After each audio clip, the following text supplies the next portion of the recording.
What's happening? What's happening, man? Mm.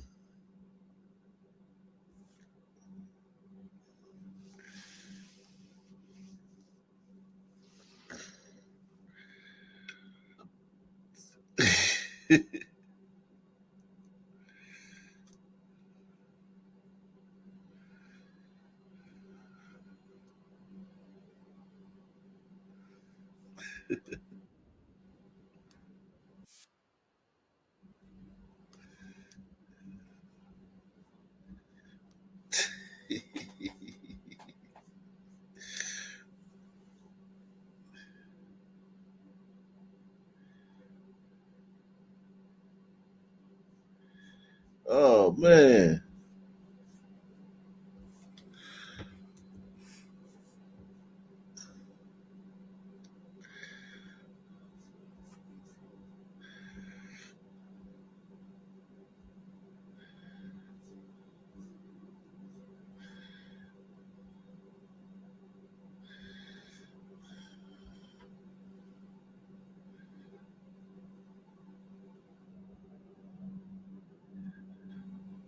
Oh shit.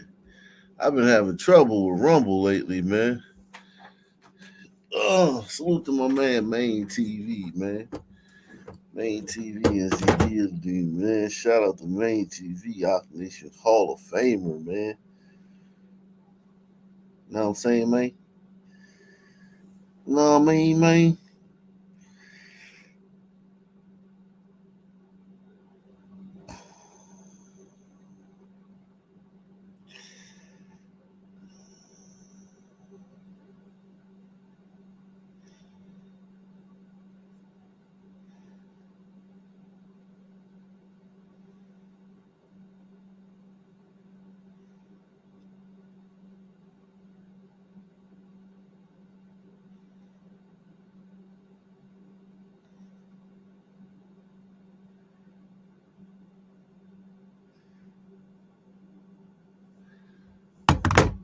Shout out to Main TV, man.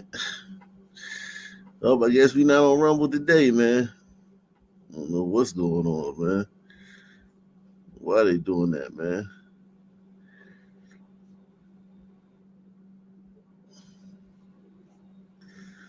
What did I do wrong?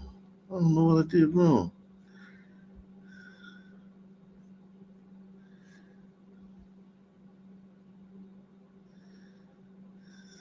What time did I set it for?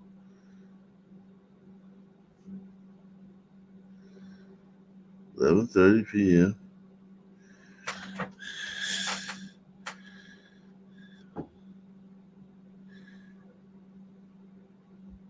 You know what happened?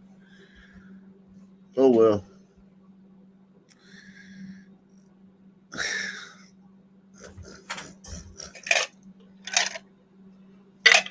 It's a lot to get into today, man. There's so much going on, man. I didn't know about some of this stuff, man. Some of this stuff I had no idea about, man. هذه المقاومة محور المقاومة اليوم الجديد فيه منذ سنوات طويلة، وهذا لازم نحفظه جميعا، هو يقاتل بغضب وبعقل، وعليهم أن ينتظروا الأيام والليالي والميدان. بالنسبة إلينا كما كنا نقول سابقا، الآن القرار في يد الميدان، والميدان هو الذي يعرف ظروفه وفرصه، ونحن نبحث عن رد حقيقي وليس عن رد شكلي، وعليهم أن ينتظروا الأيام والليالي والميدان. بالنسبة إلينا كما كنا نقول سابقا، الآن القرار في يد الميدان، والميدان هو الذي يعرف ظروفه، كما بحاول البعض يفلسف الأمور. لا، نحن نبحث عن رد حقيقي وعن فرص حقيقية وعن رد مدروس جدا، وأكتفي بهذا المقدار. نحتفظ لأنفسنا بحق الرد في الزمان والمكان المناسبين؟ لا أبدا. نحن سنرد. هذا محسوم، وعليهم أن ينتظروا، وعليهم أن ينتظروا الأيام والليالي والميدان. هو يقاتل بغضب وبعقل، يقاتل بغضب وبحكمة وبشجاعة وبجرأة، ويملك القدرة.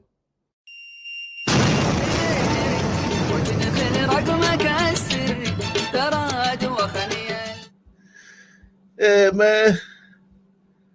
I didn't know nothing about that yesterday. This is all news to me, man. I just found about this morning.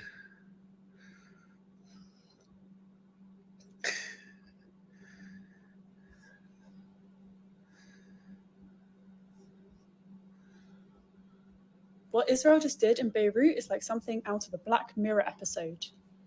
They blew up the pages.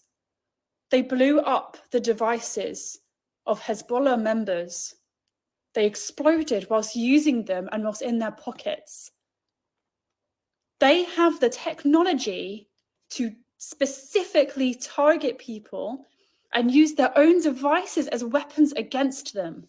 3,000 people have been injured and have had to be rushed to hospital in Beirut, Lebanon, a place that's going through the worst financial crisis of human history, that is low on doctors, that is low on medications, that is low on bloods. This is so disgustingly sinister, even for Israel. That country is so heavily funded that they are able to have some of the most, if not the most, advanced warfare in the world, that they're able to target people by their devices. They're able to use their own devices as weapons against them.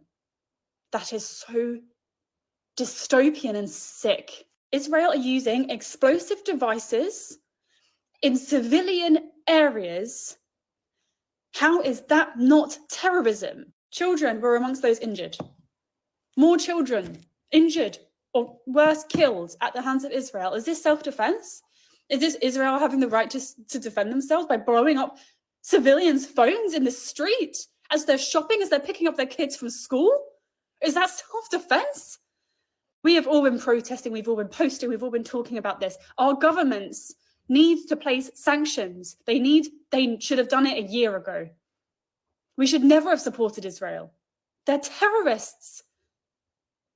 They're terrorists with a lot of money.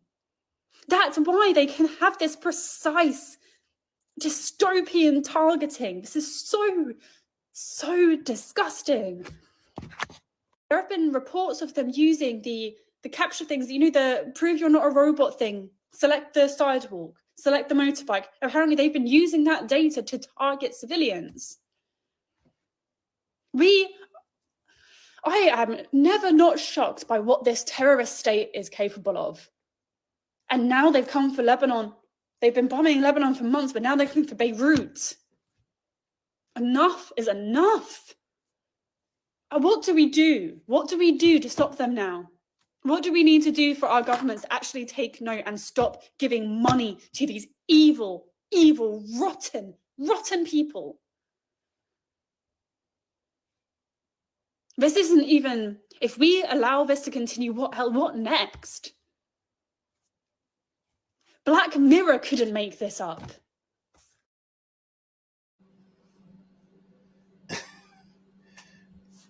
That is some crazy stuff, though, man. I ain't even gonna lie, man. Blowing up somebody's pager, man. Again, continued confusion. Senator, we're looking at live pictures from Beirut. There was a large gathering there. You could see that there's, again, continued confusion.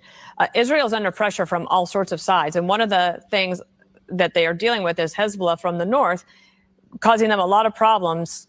And this show of dominance, again, not taking responsibility, but the show of dominance is meant to deter a wider war. Do you think they can accomplish that? Well, I hope so, because Israel can't live with a situation where they've got an armed militia dedicated to the destruction of not just Israel as a nation, but to the Jewish people on its border. Tens of thousands of its citizens have been displaced from northern Israel for months now. So it's been a bad couple of days to be a Hamas operative. And if you don't want your pager or your radio blowing up, I suggest you not join Hezbollah. It's been a bad couple of days to be a Hezbollah operative. It's been a bad 11 months to be a Hamas operative. But again, this is an example of the Biden administration always putting pressure on Israel. What are some of those officials leaking on background today? Well, this may be a technically sophisticated operation, but it has no strategic impact. Really? Like, what do you think Hezbollah operatives believe about their leadership right now, whoever is behind these bombings? How do you think Hezbollah operatives feel right now about using their cell phone or their tablet or their laptop, or turning on their car ignition, or even using the toaster or the coffee maker or the refrigerator? Of course, these explosions are going to wreak havoc inside of Hezbollah. Senator Tom Cotton, thank you. As we have breaking news this morning, we'll have you back. Tom Cotton. Goddamn racist.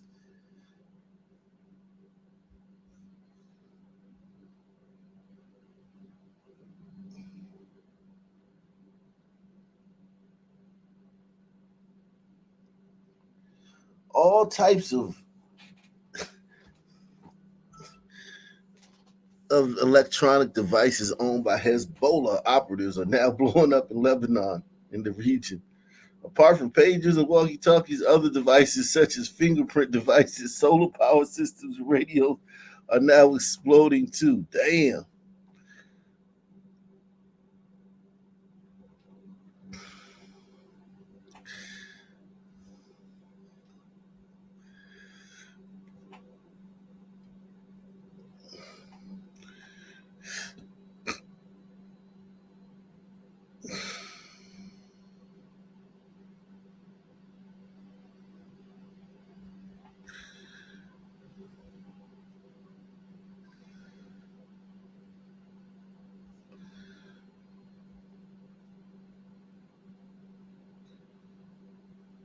באמת, במחירים ברצפה. מילי, מה קורה? תשמעי, טלפונים זה עסק יקר, ובטח כל מכשיר עולה 6,000-7,000 שקל, לא בא לי להשקיע משהו כזה. וואלה, יש מכשירים כאלה, אבל יש גם מכשירים פגזים באמת במחירים ברצפה. יש את זה, טלפון ממש ממש נמכר, רדמי נוט. Smash. Smash. Smash, smash, smash, smash, smash. 13 פרו, יש לך פה 8 רם, שעם כל כבוד לי יש 14 פרו וזה. Smash, smash, smash, smash, תשמעי, smash. טלפונים זה עסק יקר.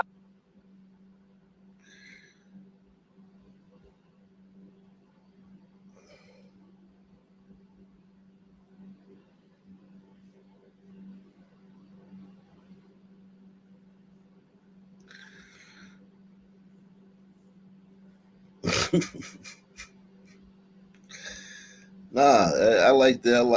I like that picture, man. I like that video, man. It was very funny, man. That video was very funny, man. Very informative too. I didn't know all that about pages, man.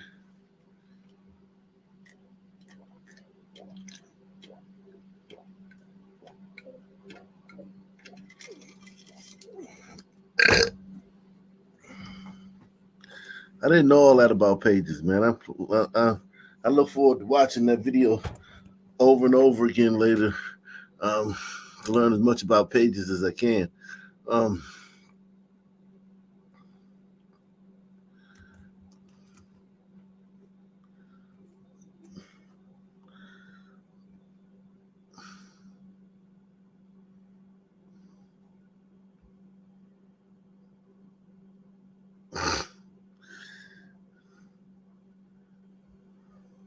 This stunning and far-reaching deadly attack across Lebanon, thousands of pagers belonging to Hezbollah militants simultaneously exploding, many of them exploding in the pockets of those carrying them.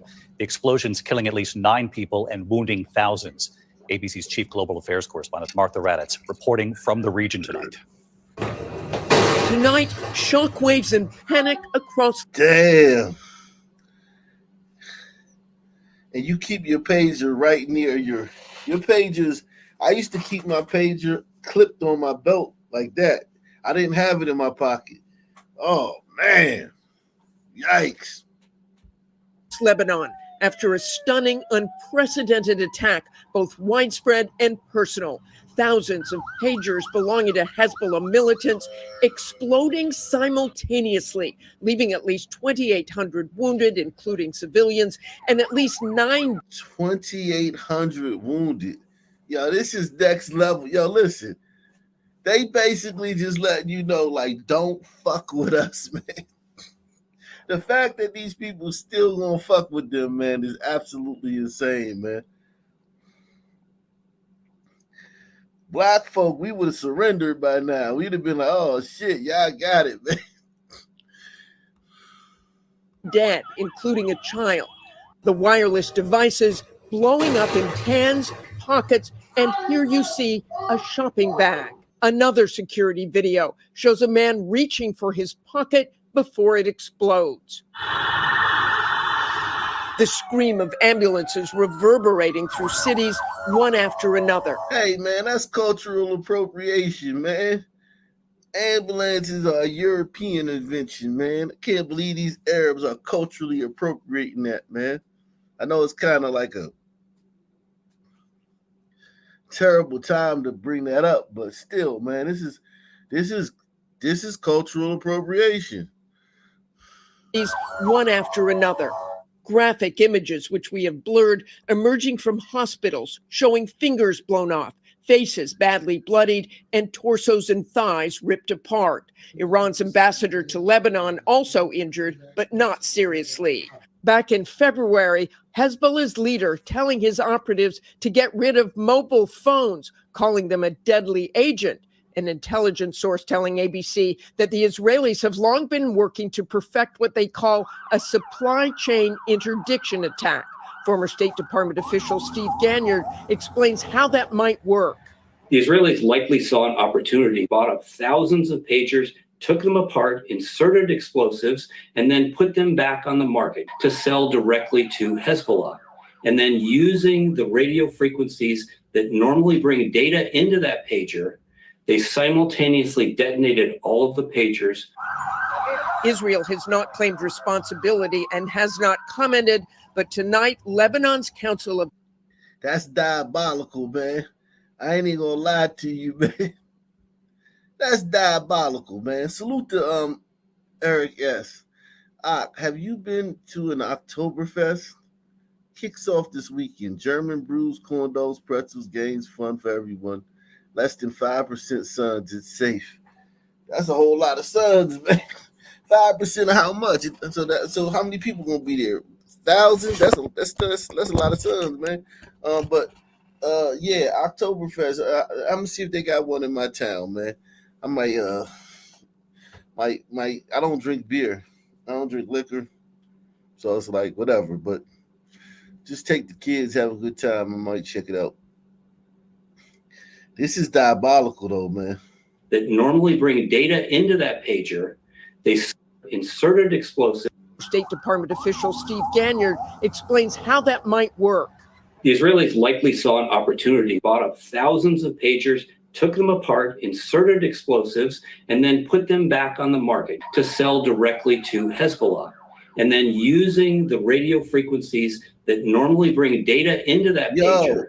Did they ever consider that one of these people might have been on a plane? We got to stop right now, man. Let's stop, man. You got to have an moment of clarity, man. Did they ever consider that somebody might have been on a fucking plane?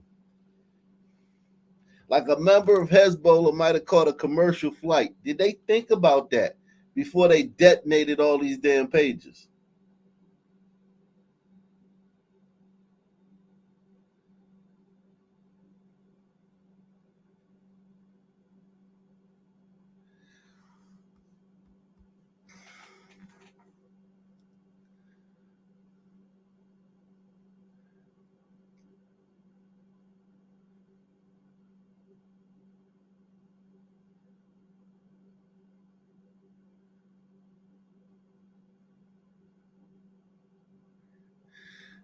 airplane mode.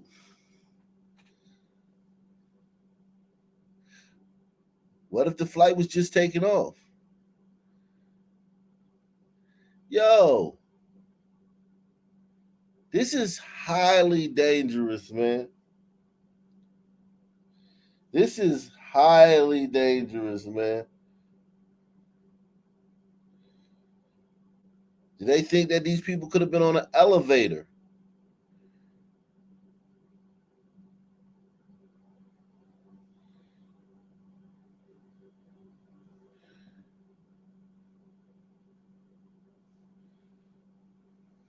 An escalator, yeah, elevator.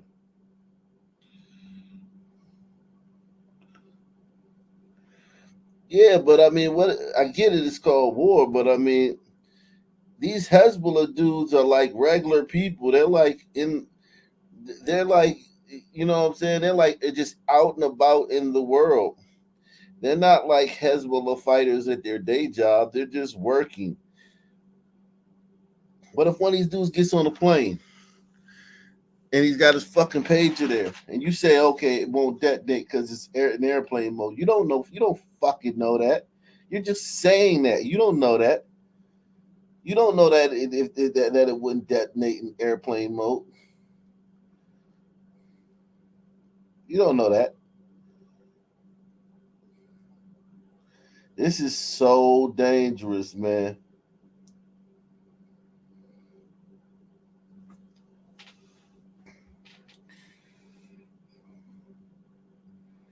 Yeah, the Geneva Convention, man. This puts every single person in the world in danger, man. Where are the rest of these pages? How do we know one of these pages, Hezbollah person didn't sell it on the black market? Like, yo, I need some money, man. Got some pages for sale. And then these people, like, they can't guarantee that every one of those fucking pages is on a Hezbollah fighter, man. This is fucking dangerous, Jack. Wow.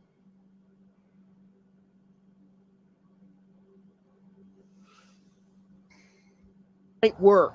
The Israelis likely saw an opportunity, bought up thousands of pagers, took them apart, inserted explosives, and then put them back on the market to sell directly to Hezbollah.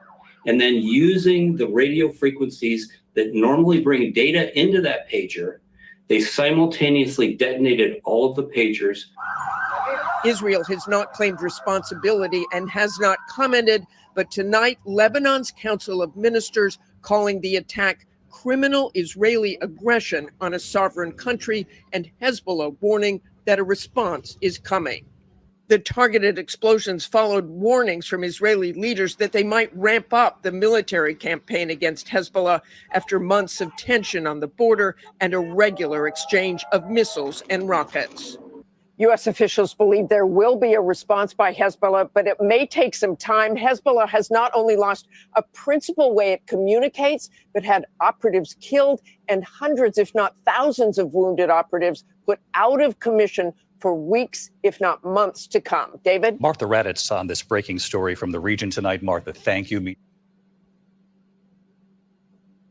And welcome back here to Live Now from Fox. I'm Andrew Kraft. Thanks for being with us here. Let's move into some of these other key international headlines. They follow up to one of these major stories we brought you just yesterday. A live picture there on the Israeli-Lebanese border at this point in time. Well, this is what we know.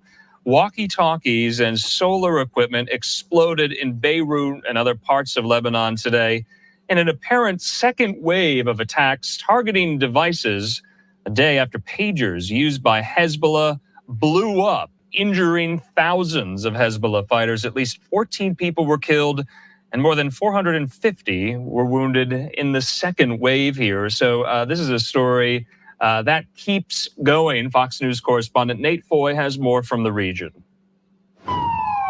A second wave of explosions in Lebanon, this time coming from handheld radios used by Hezbollah terrorists. Here you see several detonate in Beirut. This blast interrupted a funeral for 3 terrorists killed yesterday. A senior U.S. official tells Fox Israel is behind the explosions that took their lives. Israel embedded explosive devices in pagers delivered to Hezbollah terrorists in recent months. With more communication devices compromised today, Israel's infiltration of Hezbollah's supply chain is clear. Israel will spend a decade developing sources using human intelligence and signal intelligence to be able to infiltrate the highest ranks of Hezbollah. Lebanon's health minister says at least 32 people are dead and more than 3,200 others wounded from both rounds of explosions. Hamas extended support for Hezbollah, writing, quote, "We strongly condemn the renewed and ongoing Zionist aggression against the brotherly Lebanese people." Overnight Israeli airstrikes hit several Hezbollah targets in southern Lebanon. A top Israeli battalion arrived near the Lebanese border. Defense Minister Yoav Gallant said Israel is entering a new phase of the war, and the IDF is ready. Hezbollah is again vowing revenge against Israel. Prime Minister Benjamin Netanyahu is promising a more secure northern border. We will return the residents of the north securely to their homes. U.S. Secretary of State Antony Blinken met with Egyptian leaders today, reiterating that the U.S. didn't know about any attack on Hezbollah beforehand. It's imperative that everyone avoid taking steps that could further escalate or spread the conflict. The leader of Hezbollah, Hassan Nasrallah, is scheduled to make a speech tomorrow. Until then, all eyes will be on the northern border as Israel awaits the retaliation for both rounds of explosions. In Tel Aviv, Nate Foy, Fox News. Nate, thanks so much. Let's bring into the conversation our trusty guide here for all of these stories. Of course, that's national security analyst and expert and retired Marine intelligence officer Hal Kemper. He joins me. Hal, good to see you here. In Nate Foy's reporting there, he somewhat left the door open for the inevitable Hezbollah retaliation. Is it so inevitable? Will Hezbollah have to respond to this or not? And do you anticipate they will? Andrew, I think tomorrow when Nasrallah talks, and Nasrallah, the head of Hezbollah, will talk. It's pretty much guaranteed. He's got to say something publicly. This is such an embarrassment for Hezbollah across the board. He's got to come out. And there's been a lot of speculation. What will he say? And then the other part is, what can they do? You know, there are severe limitations.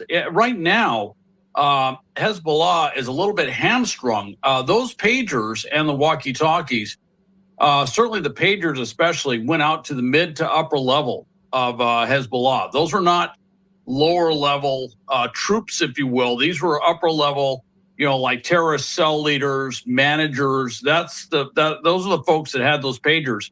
They were taken out. I heard one surgeon today in Lebanon say that about over half the patients that came in from these blasts had severe eye and facial injuries, and he said most of them had lost at least one eye.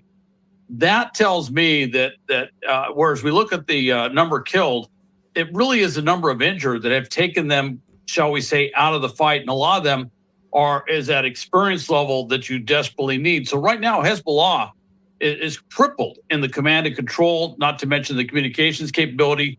Then the walkie-talkies went off. Those have caused tremendous casualties, at least about 14, over 400 people injured. And of course, there are other devices, the solar devices. There's even talk that some cell phones may have actually exploded. With that, they don't trust their equipment. They can't do a lot of things. So he will threaten. He will definitely make some very bellicose charges or bellicose statements about retaliation, and they're going to try and even the scales. Because right now, for him politically, the scales are very uneven, very much in Israel's favor. But the question. Wow.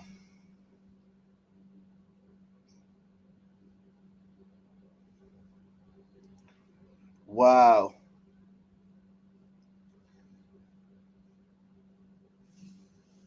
Wow. Ugh.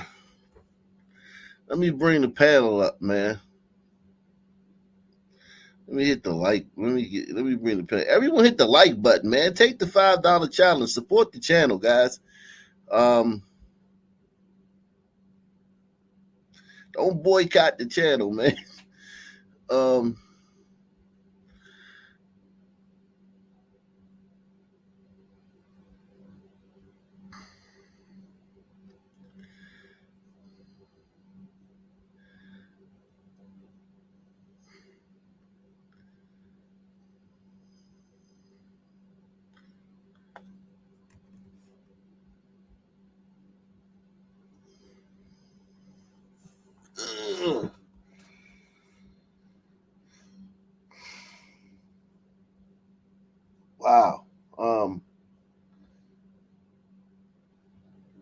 lot going on here, man.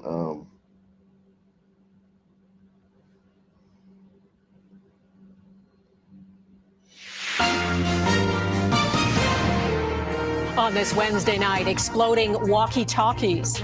A second round of a sophisticated, deadly attack across Lebanon.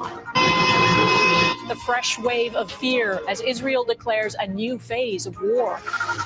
And indigenous families' pain and plea for answers. This could have all been prevented. The Nova Scotia hospital. That's a fucking white dude. This could have all been. That's a white guy, man. That's a white dude, man. Must have been indigenous, man. Prevented. The Nova Scotia hospitals accused of deadly discrimination. A warning about online gambling addiction. Hundreds more. Mourners were among those hit by blasts today as they held funerals for the 12 people, including Hezbollah members and 2 children, killed by exploding pagers yesterday. Hospitals were flooded with almost 3,000 victims, many with severe hand and eye injuries. Images of the aftermath today show destroyed devices said. They bury you the next day? That's a crazy turnaround, man. They have the funeral the next day? Shit.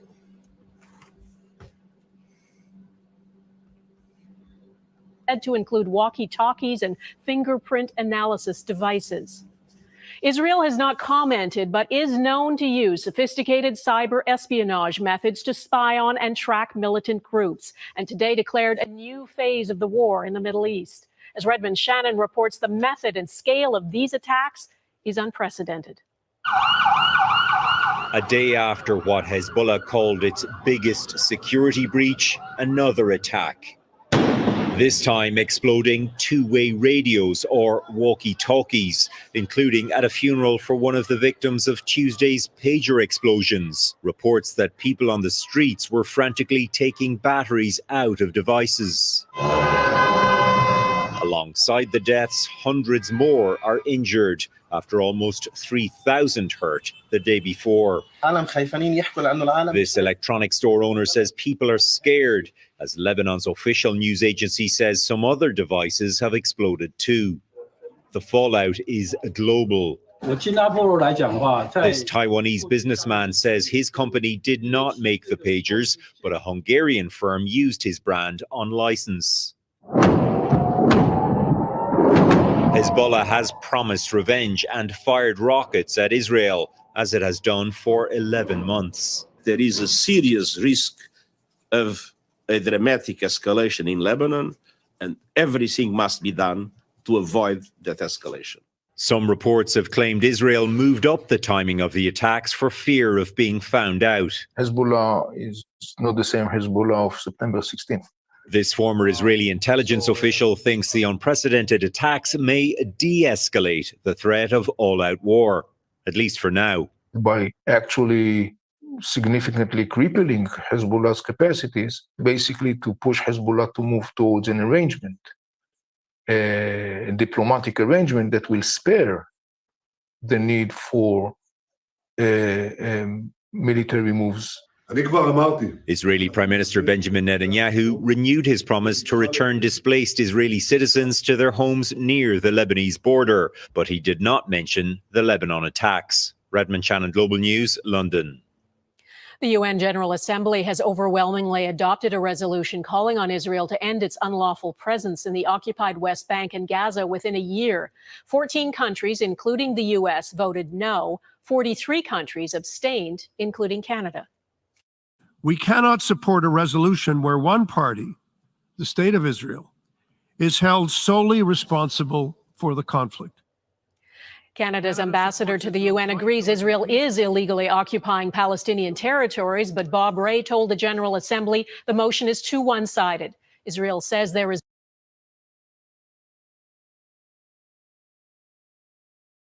What's up, Og?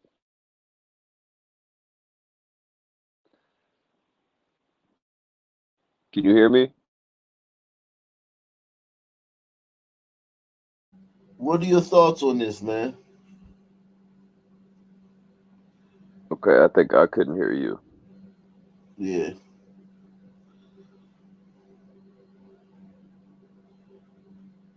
Go ahead. What are your thoughts? Fuck, man. Israel, I mean, one-sided? It is one-sided. But I But don't they're fuck with it. bombing. It's not worth it discussing this shit to me. They're bombing them 24/7. They're bombing Israel. Hezbollah and Hamas are bombing Israel 24/7, 24 hours a day. Missiles. Don't they have their little Iron Dome thing that protects them? Yeah, but that's not. That doesn't mean that they're not being bombed just because they have the Iron Dome. I mean, Yeah, I'm just like speaking strictly from numbers. Like they don't receive as many casualties, so. Oh yeah, no numbers doubt. are lopsided. But that's like saying that like if somebody got a good defense, like if we boxing and you throwing punches at me, but I just know how to weave them, I just can weave your punches. That don't mean that it's all good, you know what I'm saying? Just because I'm weaving them, you still throwing punches at me. I mean, Israel's going to get what Israel's going to get. I just don't have any, hot takes on this. Like, it just doesn't. Okay. It's too ancient, so there's nothing new. Yeah, this has been going on forever. It's going to keep going on. Facts.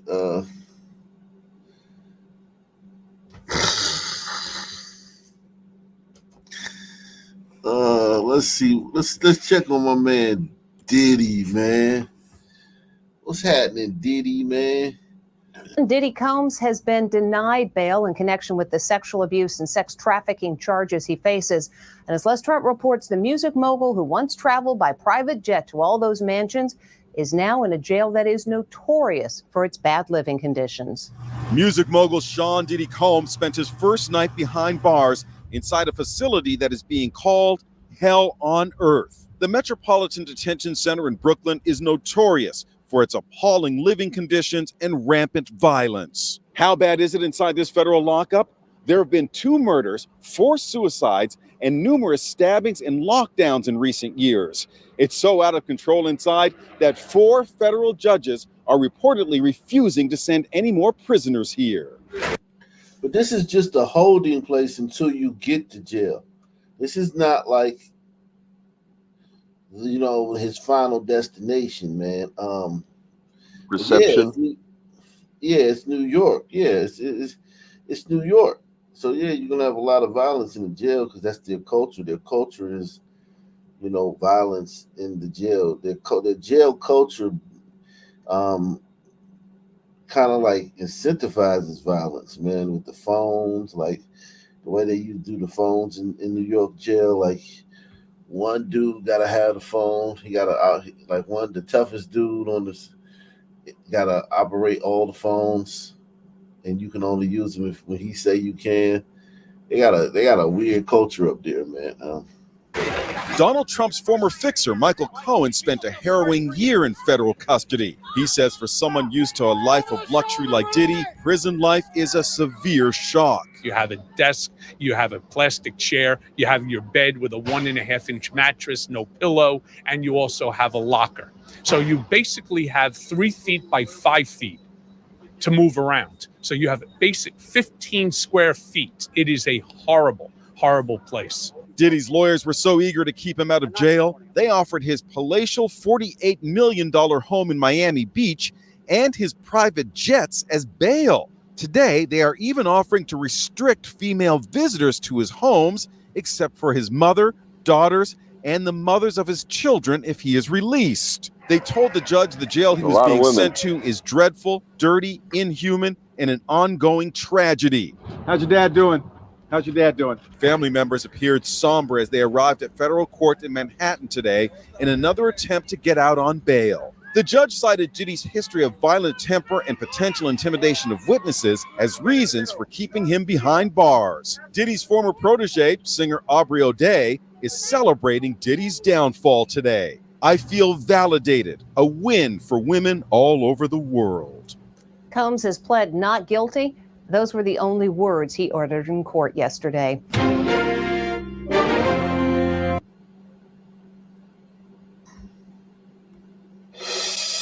Harvey, it's great to have you on tonight. Thank you so much for this. I kept wondering if sweetening the pot in a bail offer with no more money and just an offer not to see girls was going to make a whiff of difference to a federal judge. You know, I got to say, there was somebody in my office today in our morning meeting who actually made a really interesting point.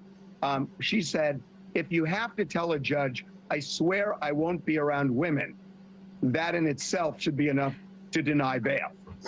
Damn. Yeah, and I have been thinking as well why the money wasn't boosted. I mean, look, $50 million is it's not chump change. But for a guy who's professed to be a billionaire, why didn't he leverage more? Why didn't he do more? Why didn't he offer more? IRS. Actually, I don't think it's a money thing. I think this has to do, and not even so much a flight risk. I think it more has to do with allegations that he has tried to influence and even threaten witnesses. Again, those are allegations by the U.S. attorney.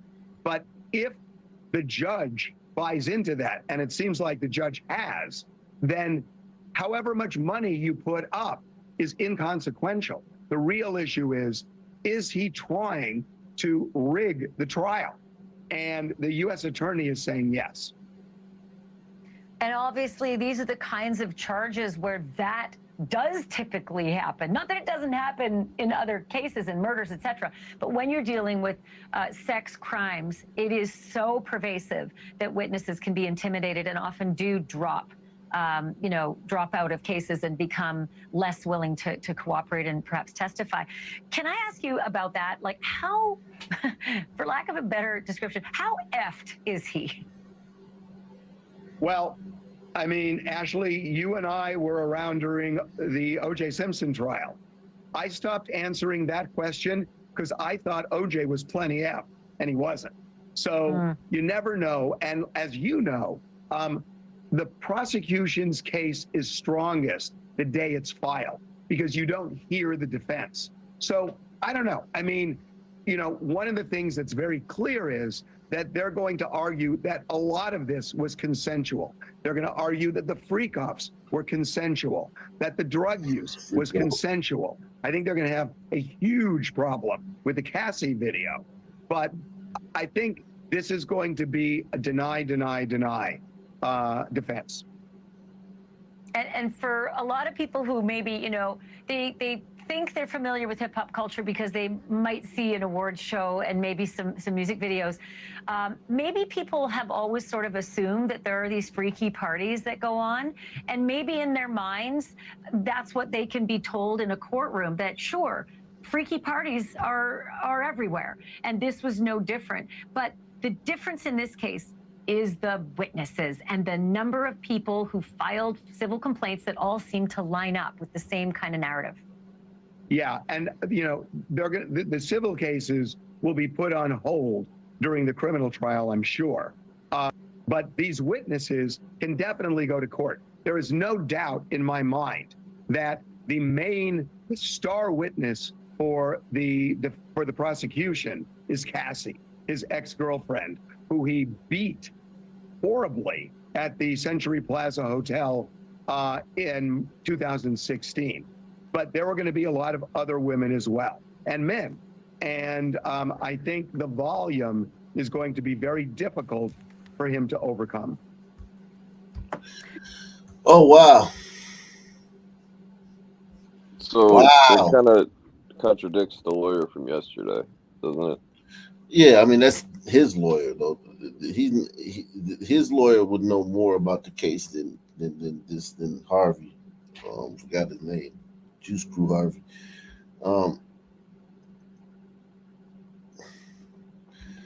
Diddy Combs. This is he's in a world of trouble.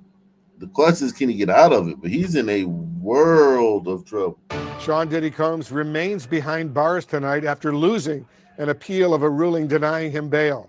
The music mogul now awaiting trial on federal sex trafficking and racketeering conspiracy charges that carry a sentence of up to life, possibly life in prison if he's convicted. Let's bring in CNN anchor and chief legal analyst Laura Coates. Laura, what's your reaction to the judge's decision to reject Sean Diddy Combs' appeal to hold him in jail without bail? Well, in many ways, given the severity of the charges and what was argued yesterday as well, it was all but predictable that this could be the likely outcome here. Remember, there is a presumption of innocence, of course, for any defendant. But normally people think about a flight risk, thinking about whether someone should remain in jail pending their trial. But there were more factors involved, not the least of which is how prudent it would be and how feasible it would be to prevent the alleged activity from occurring while one is under the supervised release of a probationary period or out on pre-detention release. In this case, they found that it was not going to be viable as a solution to do so. And even though he wanted to post money, even have ankle monitoring, the severity of the allegations and possible obstruction or witness intimidation played very much into the decision. And Laura, we also all remember that really awful, horrendous video of Combs viciously beating his then girlfriend, Cassie Ventura, in a hotel lobby in Los Angeles. How much of that footage actually play in the court today? Well, first, that footage is undeniably disturbing to think about what we witnessed and that this may have been a precursor as a civil matter that would lead to the criminal allegations as charged in this. The idea of intimidation or obstruction or the abuse-related allegations, which in part are contained in this new indictment, would have weighed into the court's decision as to whether he posed a safety risk to the community specifically. Now, he has come out, as you recall, after that video to apologize for his behavior, to say that he was disgusted then and disgusted now with what he saw. But when you're talking about violent crimes, violent allegations, that will weigh in the court's overall decision about keeping the community safe. Now, he will be, as somebody who has some notoriety, he will have some level of protective custody, not in a traditional sense, but PC Puffy, man. He ain't no longer P. Diddy, he PC Diddy, man. Why is it not in the traditional sense, though? He's just like PC. Support the channel. Take the $5 challenge. Support the channel. Take the $5 challenge, man. Support the show tonight, man.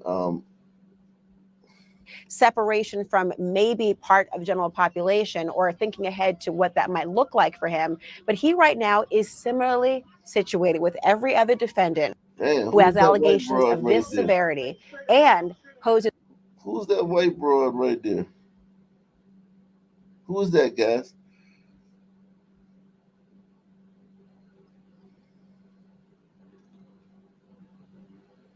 Who's that broad?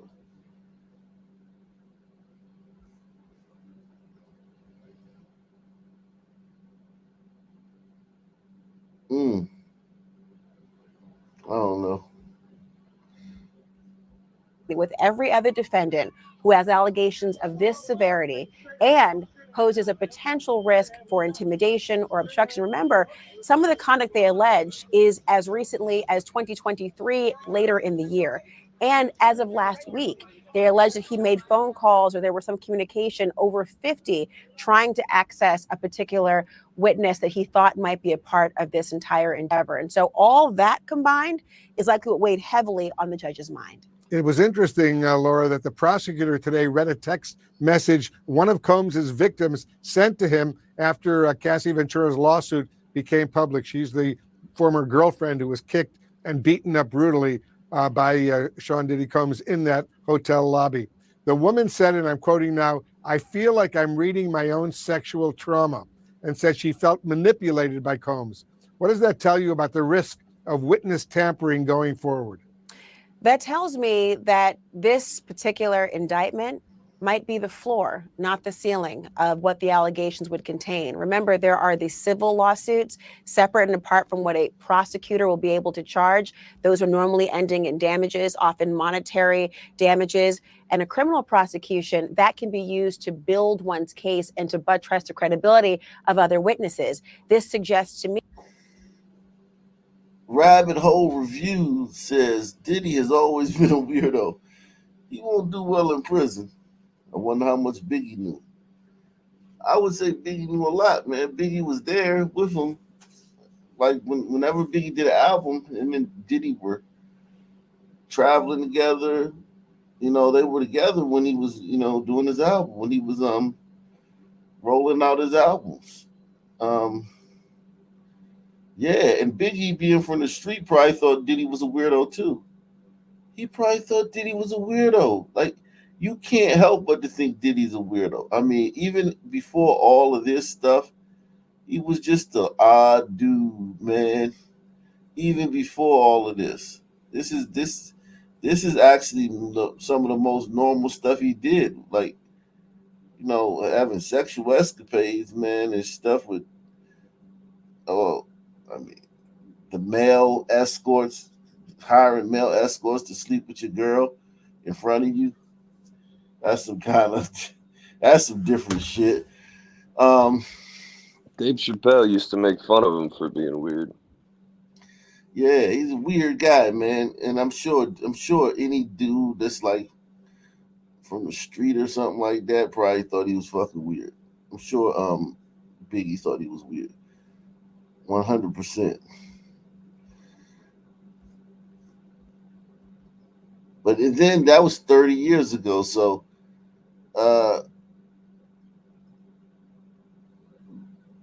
his level of weirdness is probably escalated, man.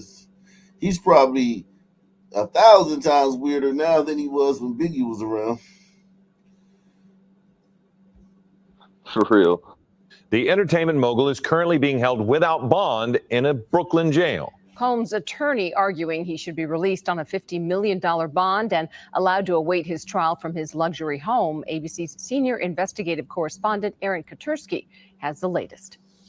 This morning, Sean Diddy Combs is behind bars, locked up on racketeering and sex trafficking charges that make the music mogul sound like a monster. Between at least 2008 and the present, Combs abused, threatened, and coerced victims to fulfill his sexual desires, protect his reputation, and conceal his conduct. Black DA, man.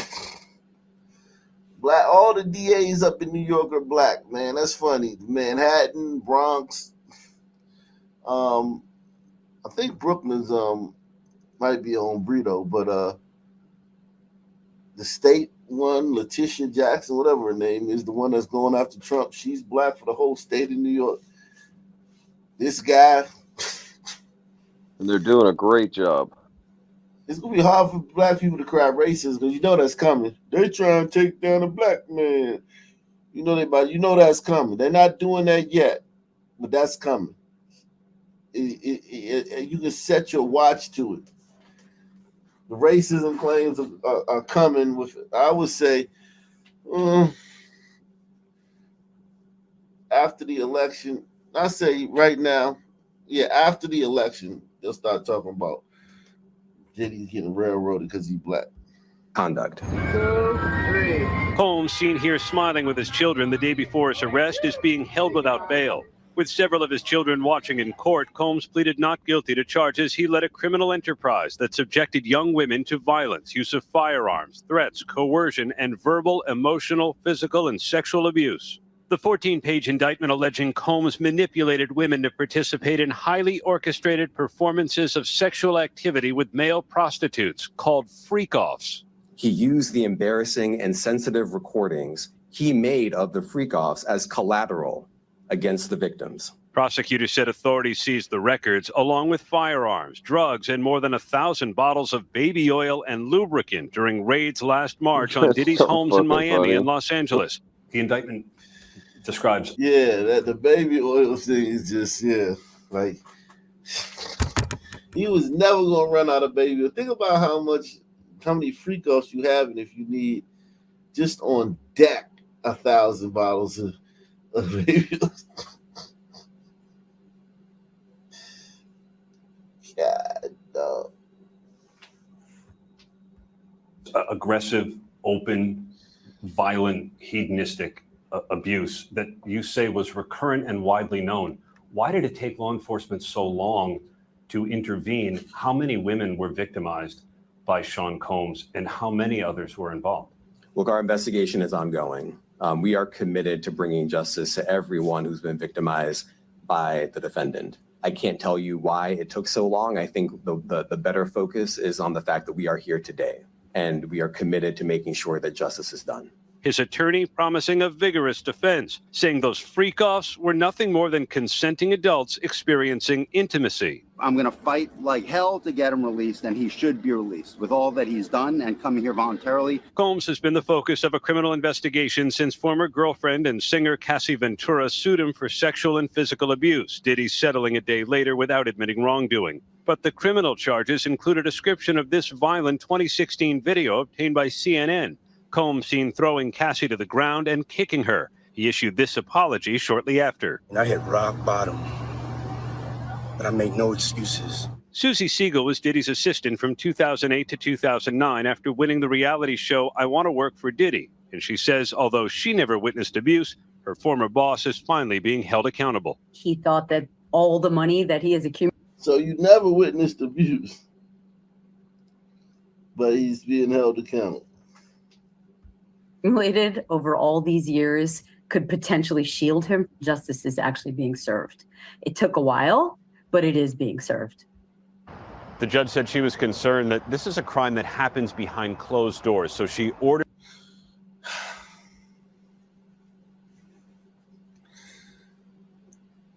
Diddy! Baby oil demon. Now to Sean Diddy. Yeah, man. They covered this on Good Morning America. You know they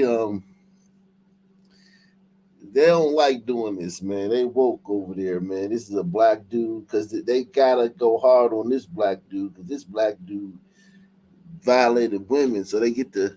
It's funny how they get to do that. Like certain black dudes, if they're conservative, they'll nail them. If they did a crime that, like, for instance, if Diddy, like, think about George Floyd. Think about Rayshard Brooks. He had just come home from doing a 7-year bid for child abuse, right? I forgot the charge. It was a terrible charge. He had abused some children. He had 7 years. So you know they give you 7 years, you did something bad. George Floyd robbed a pregnant woman amongst other people he robbed. Blah blah blah. What's the other one? Jacob Blake. You know, he had just sexually assaulted a woman when he, like, minutes before that encounter that on the video.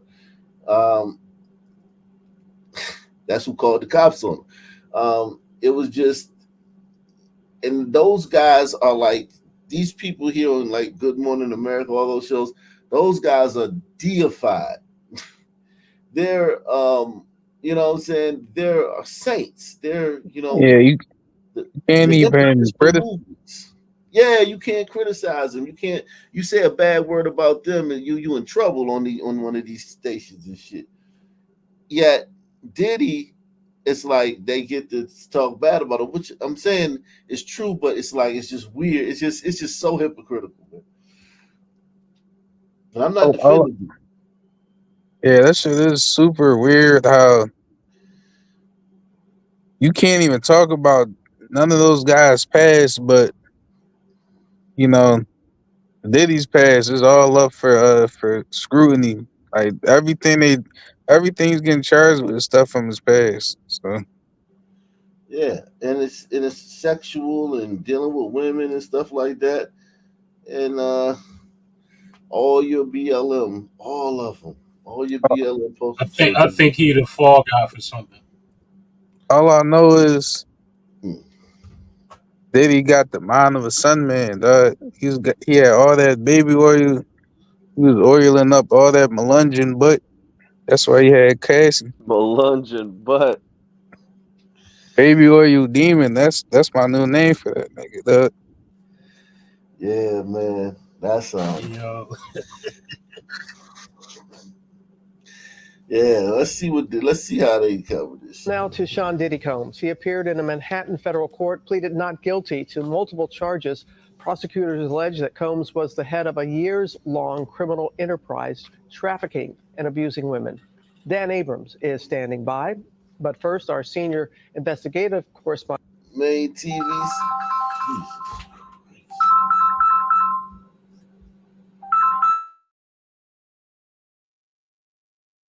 Yeah, we got the same ringtone. Is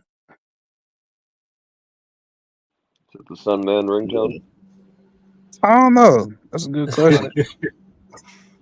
Aaron Katursky is at the Metropolitan Detention Center in Brooklyn. Good morning, Aaron. And good morning to you, Robin. Sean Combs is waking up in this grim, decrepit federal jail, and he's going back to court today. When he came into court the first time in his black T-shirt and gray sweatpants, he appeared momentarily stunned as he took in his new reality as a criminal defendant. We made hits that'll rearrange your whole set, and got a Benz that I ain't even drove yet. This morning, Sean Diddy Combs is behind bars, locked up on racketeering and sex trafficking charges that make the music mogul sound like a monster. Between at least 2008 and the present, Combs abused, threatened, and coerced victims to fulfill his sexual desires, protect his reputation, and conceal his conduct. Combs, seen here smiling with his children the day before his arrest, is being held without bail. With several of his children got some watching in dark court, kids, Combs man. pleaded not guilty to charges he led a criminal enterprise that subjected young women Well, to violence. you He got was being held without. these ones are with that girl Kim Porter. She was black, but this one I don't know who the fuck this one is. Yeah, that's Melungin right there. Isn't I that think the this one is, that? no, I think this is oldest son. This is That's oldest Albie son. Chua. The two, Okay, this is, no, I think that's his oldest son from the girl Misha. oh Two of yeah, them the blonde red hair, the one with the is- blonde hair. Yeah, she was black too, but she was like, I don't know, Yeah. she's like Islander. She looked like she's from the islands or some shit like that. Wow. Got a Melungin. You know, he spread his seed around he equally, man. He ain't just get rich and say fuck all the dark butts. He said, you know, I'ma still smut the dark butts out, you know. I don't forget about y'all. Take that. Yeah, but he ain't gonna have one as dark as he is though. No, come on, man. Come on. Bail. With several of his children watching in court, Combs pleaded not guilty to charges he led a criminal enterprise that subjected young women to violence, use of firearms, threats, coercion, and verbal, I feel like we emotional, just physical, watched and this sexual. one. Did we just watch this? It seemed like the same fucking shit that was said in the last one. They do that though. That's what they do. It's all scripted. I mean, it just seemed like the same information. That nigga said, all y'all butts getting baby oil. Baby oil for every butt. Oh man, that shit crazy, man. That baby oil. I hate to see that baby oil under a petri dish, man. He probably crack open, but then he probably like, yo, crack open a fresh one. He probably ain't like reusing them and shit. Yeah, he probably he probably so many. Yeah, he probably on some Sunman shit. He crack open a bottle of baby oil one time, fucking only use like 1/16 of it, then fucking throw that shit away. Just crack a whole nother bottle of baby oil open for the next one, for the next freak off. He's stunting. Yeah, he's stunting. They like, yeah, man, toss that shit. She like, but it's still something in here. He like, man, you know, I got money, man. Toss that shit. It ain't nothing. Man, I used that baby oil in like 3 days, babe. Just throw that shit away, nigga. Baby oil balling. Probably some fucking foreign exotic shit from like Cambodia. Hey, yo. He got that. He said he got exotic baby oil.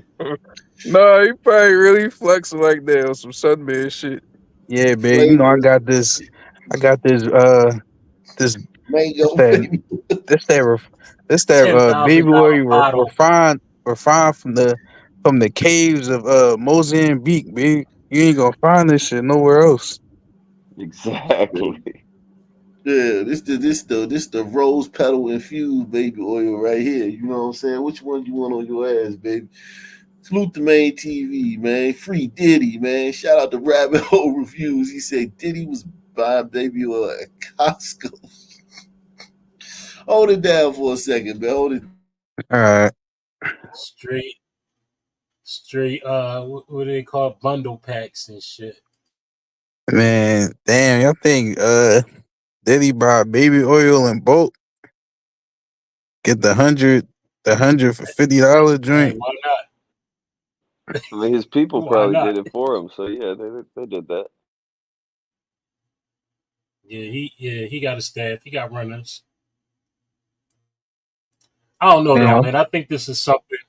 I think there's some bigger shit because it's politicians involved. You look at who ran up in a crib between you got the FBI, you got Homeland Security. Homeland Security went up in his crib. They confiscated everything. Not the FBI. And the thing is, they only searched 2 of his homes out of the 3 that he has. They didn't search that one in New York. Okay. That's good stuff, Philly, because I think it's pretty obvious he's a part of something bigger, but I didn't know any of those details. That's pretty Like telling. how big Yeah, do I you think think it's. it? How big do you think it I think. gets? Listen, I think it's politicians involved with it because old girl, she went to a couple of his parties. Biden went to a couple. He had a lot of engagements with a lot of powerful people. So and they were he was a supporter of them, and they supported him. So look at Yeah, he's a everything that baby took place like Epstein. right before he got the key to the city. He gave all his artists their rights and everything back. He settled that shit with Biggie's mom. I don't know. It's a lot. Like I read over the paperwork earlier today, and it's just I don't know. It's a lot of from what I see, it's a lot of holes in it So because so it's do like you you know. Go ahead. so Go do ahead. I'm you sorry. do you think that he's getting these charges because he he stepped out of line with the wrong person in the Right. clique, or That's the like what? question. Yeah, that's or do Yeah, you think like that's they the finally question. cored him up? He stepped out of Yeah, line is typically what happens, but who knows? Hmm. Could just be like, with, oh, they need with a the recording distraction, shit. so you gotta go, Diddy. Right, that's because if he's been doing this for this long, it's just odd that it's always odd when people been doing stuff and there's so many people involved with the schemes, and then it and then charges like get brought down on them so much longer, like down the line.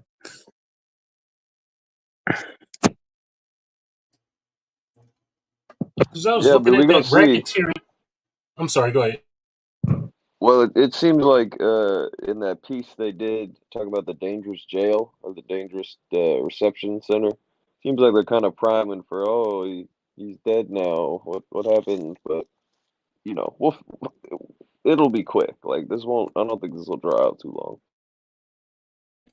Yeah, I don't think so either. So you think Epstein did, but I don't think this will. so you so you think he'll definitely be found guilty, or Yeah, I think on some charge. I don't think that racketeering charge is gonna stick though. Yeah, I think he'll get That's years. I think they'll sentence him to some number of years, kind of like R. Kelly. Hmm. and I look at this shit as a money grab too. This is a huge money grab. Yeah, is he really a billionaire? I mean, he's listed with all his assets and everything. Yeah, he's definitely up there.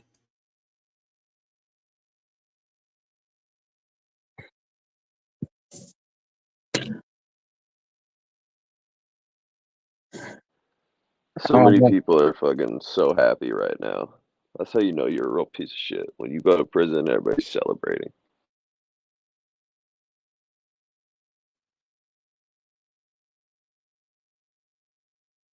I mean, he could have did this shit the right way, man. Like he ain't need to do all this extra shit.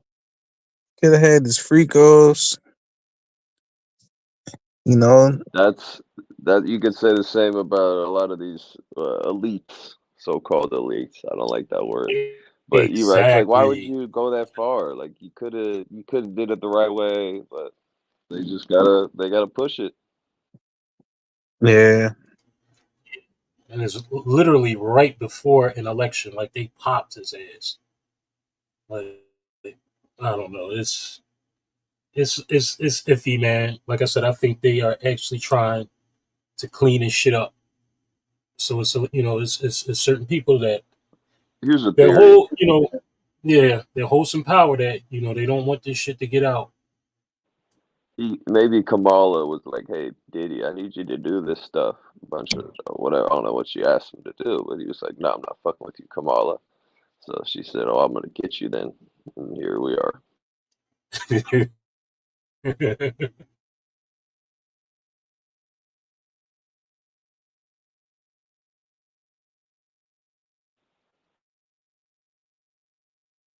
I don't know. I don't know what's up with these dudes, man.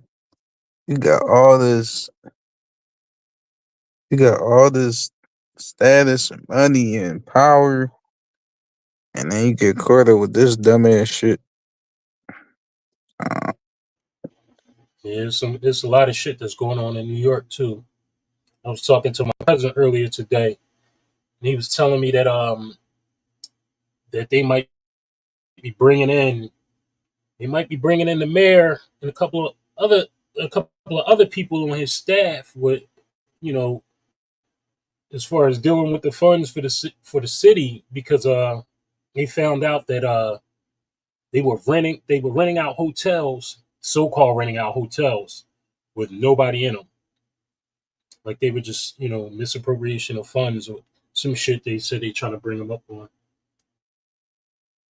They could have at least put, homeless people or illegal immigrants inside those hotels.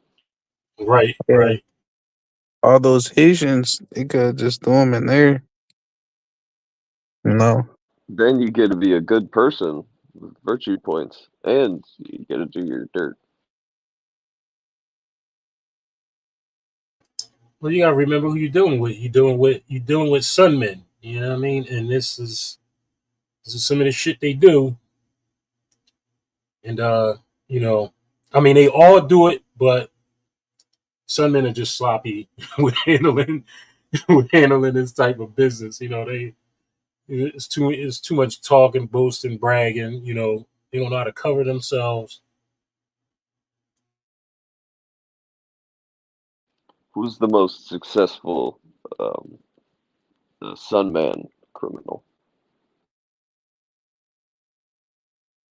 Sunman criminal? It's a good question because you had a lot of big players back in what's that, the 70s and 80s. Nicky Barnes, Frank Lucas, all of those guys. I mean, they Yeah. were doing major shit, and they Because got taken down. some people try to act like uh the drugs shit started in the 80s, but something been pushing. That is a fact.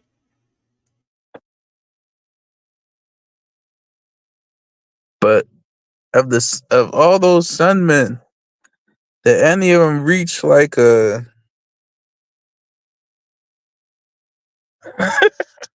yo, fish stupid. But did any of them reach like billionaire, multi-billionaire status? Like, No, not billionaire status. Multi-millions, yeah. Possibly a few hundred million, yeah. Like back in those days, and that was a lot of money. I mean, Nicky Barnes, I think he owned Apollo at one point. was he more successful than Rick Ross? At the time that he was doing it, yeah. Because Rick Ross came after Nicky Barnes. Yo, I fish in the bet.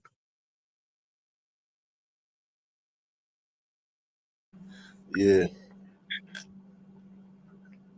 Yeah, I mean, we were talking about it last night, but I just don't think some men have the aptitude to scale their operations up to like its fullest potential. I don't. I think we. I think our max potential is like a high middleman, but like the overseer of the entire operation. Like, Look, NBA players been making $100 million contracts since the mid '90s. Only one of them has ever been a majority owner of a team, and that's Michael fucking Jordan. Yeah. And it was an unmitigated disaster with the worst team in all of basketball. yeah, Jordan sucked as an owner. So it's like if Jordan, who basically got his money, because remember he didn't make much money playing basketball, At the very he made end. most of his money with them shoes. So it's like if he can't do it, now LeBron's gonna get into ownership too. If he fails, it's just like, oh God. I think Brian is going. I think Brian is going to be a better owner for some reason. I don't know. I just have a feeling. Yeah, I doubt he's it. better at his business. Yeah, he's Yeah, he got the right people he made around his, him. Yeah, he that's made his why whole I don't. crew rich. Yeah, Yeah, I don't think it's because of him. I think it's because he knows how to. He seems to have a better ability to delegate certain yeah, tasks. no doubt. No, So he's made Rich Paul the biggest agent. He made his other boy Maverick Carter one of the biggest in like media behind the scenes in the Yeah, media world. and that's He, Jay-Z cousin. oh, okay, I didn't know that. He's made a lot of his friends rich. Um, so I think LeBron, yeah, I agree with you. I think that's why I said if he can't do it, yeah, if he can't do it, then it's not, that's the nail in the coffin right there.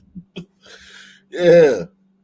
But yeah, you're right about being a middleman because m-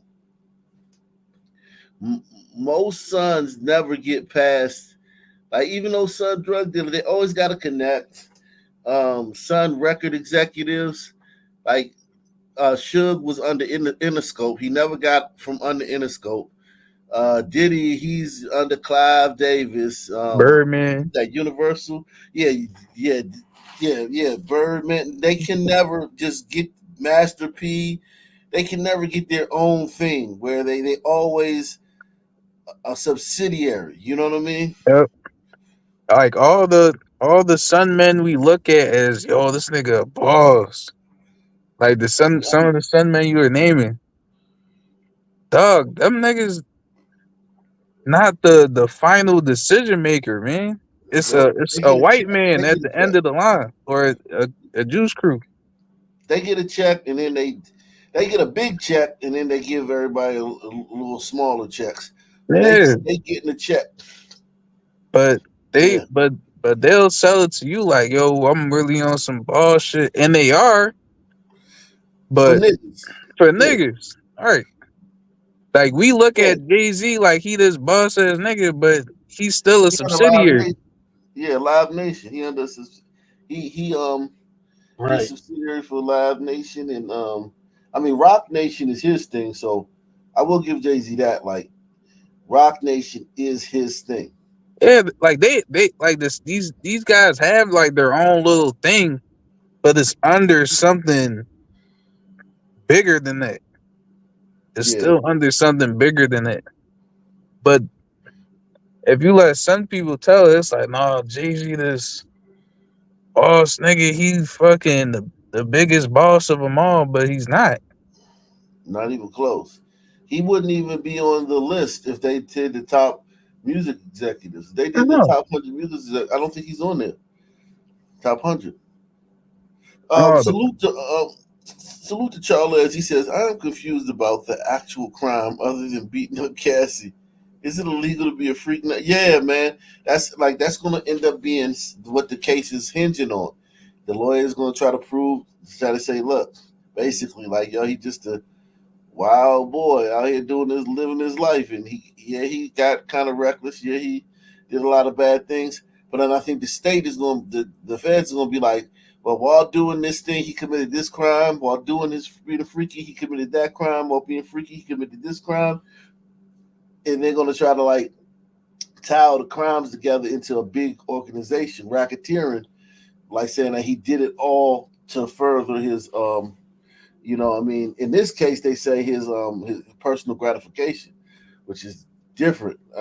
It's going to be interesting though, because I mean, he gonna fight it, and he got enough money to fight it. But yeah, it's not a super strong case. I don't feel like they got him. Like I don't feel like it's like a super solid case. You don't think they got him nailed to the cross? No. I think they got him bound and gagged, and they about to put him up on the cross, but he ain't up on there yet. Yeah, it's not open and shit. If I was Diddy, man, I was just saying this when you weren't here, but if I was Diddy, man, like I still don't understand how these Sun men get caught up with shit like this with so much money and fame and power. Like, if you want to rub baby oil on niggas' butts, dog, you like how They like, want Big Chow. They want control. They want power. They want to dominate these women. They want to make them their property. yeah. I just And he's the mindset is just like the mindset is just strange to me. Yeah, that's a good thing. Like look into the Mann Act too when y'all get a chance. There's something called the Mann Act. Look into that. Jack Johnson. Yeah. Yup, Jack Johnson. exactly. But the Mann Act is they didn't mention that though. They didn't say that It's in the paperwork though. It's mentioned in the paperwork.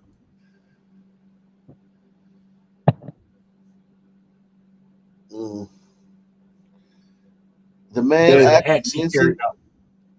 The Mann Act. Say that again. The Mann Act is mentioned in Diddy's paperwork. Yeah, to some extent. Can you show me where that is, man? Show me. I got it off. I got it off of the New York government website. Let me see if I can grab the link again. Yeah, because I haven't heard that yet. I mean, it don't mean it hasn't. What are you talking about? The across state lines and all that other stuff. Yeah, I thought I heard the ivory towers of the university. Yeah, this is the man. Americans faced a rising chorus of voices that also threatened to reshape traditional values. 8.8 million immigrants crowded into American cities in the first decade of the 20th century alone. Things never change, man. The more things change, the more they stay the same. Well, there's one denominator that changed. No, these fuckers were criminals too. These are the Italians, the mobsters and shit, the mafia. These motherfuckers were criminals too. Pepperoni 8.8 million immigrants crowded into American cities in the first decade of the 20th century alone.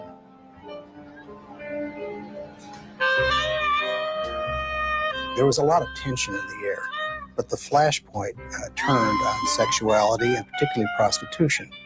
Mainstream Protestant America thought it was a phenomenon that was caused by those wicked foreigners in those cesspools of cities into which our young girls are now going. It's true.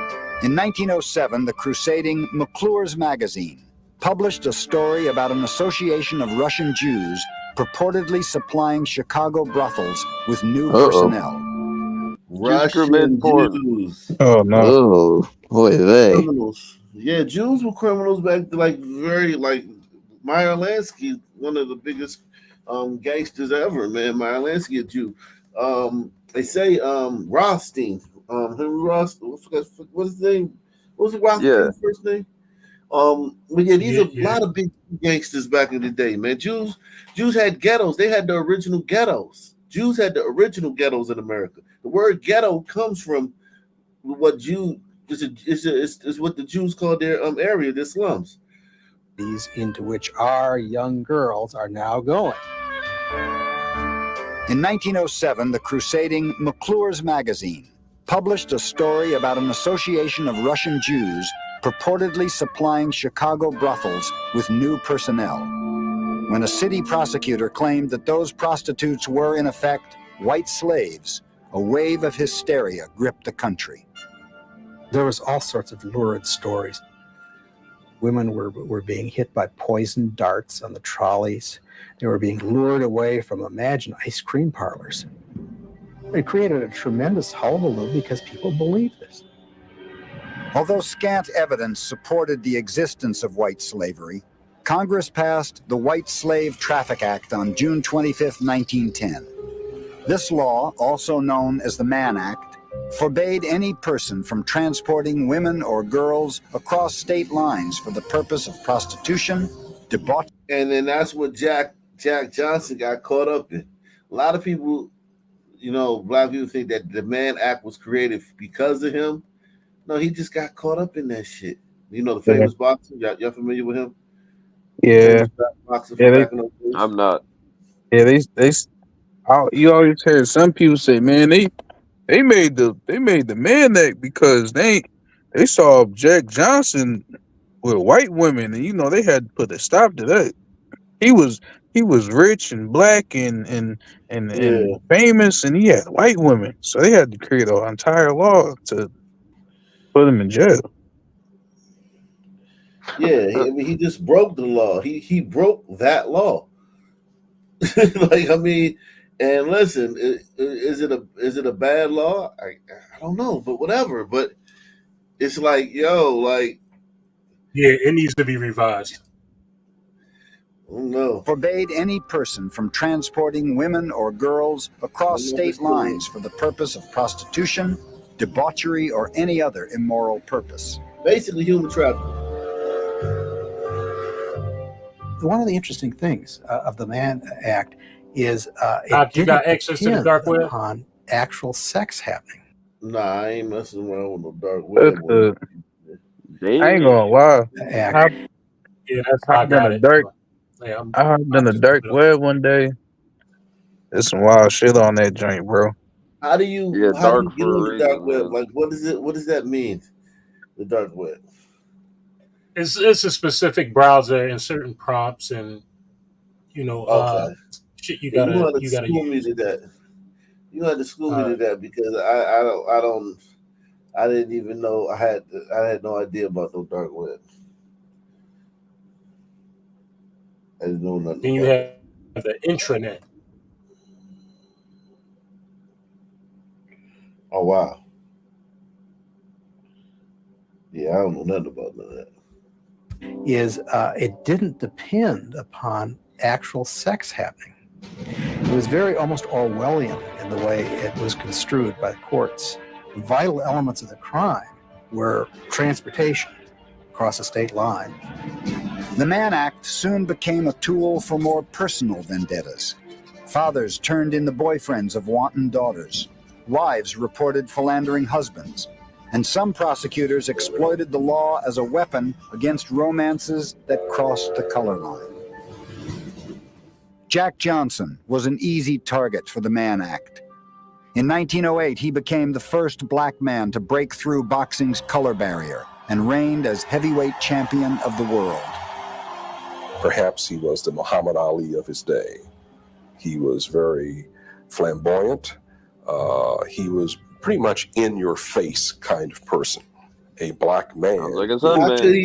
How could he be like that with all the racism back then, man? When they had lynched him, man. Well, he's good at sports, so they let him get away with it. I guess that's what they would say, probably. Yeah, you could defile all the white women you want, as long as you can knock niggas up. Yeah. You see the Sunman in the crowd, right? He was very. I don't know. I can't tell, man. I can't tell who's in that In crowd. the front row? His day. He was very flamboyant. He was pretty much in your face kind of person.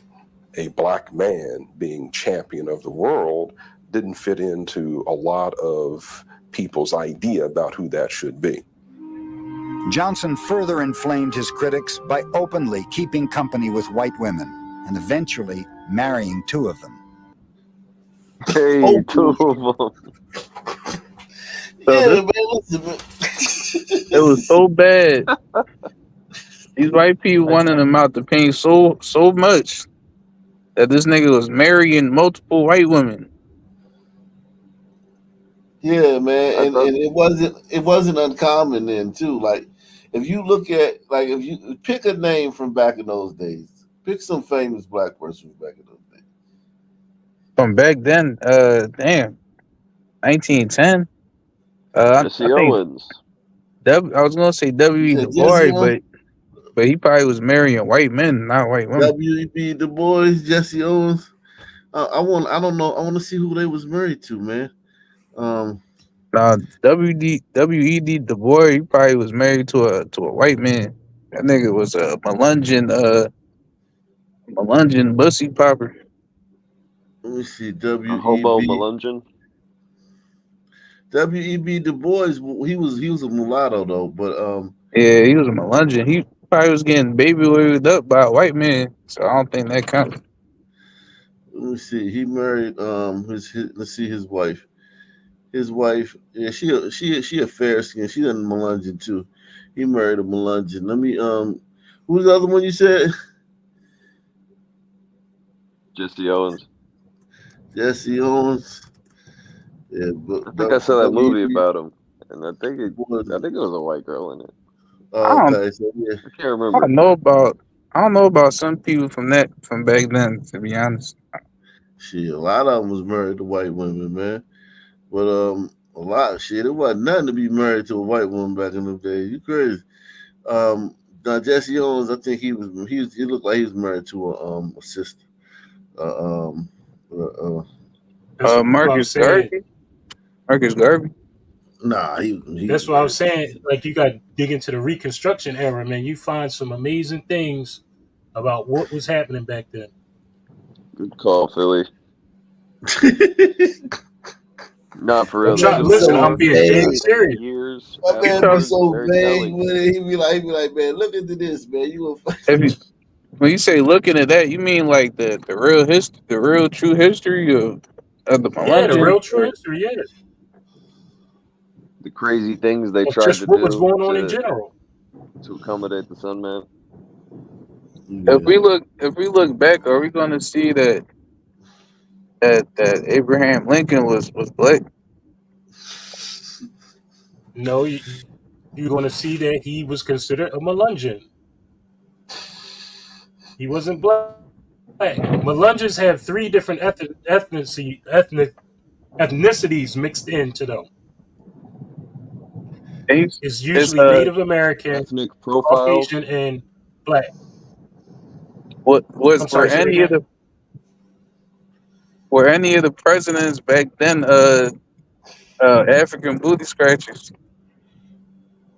Yeah, you had some in the 1800s. Well, which one? Hang on. Wait, let me pull up my piece, my research. Yeah, look into it. Let me move along. A lot of people's idea about who that should be. Johnson further inflamed his critics by openly keeping company with white women and eventually marrying 2 of them. Sex and race have always been linked in American culture and American society ever since the days of slavery. Black males were looked at as inherently predatory. You know, white men essentially projected all of their own anxieties onto black men and looked at them as sexual, beasts.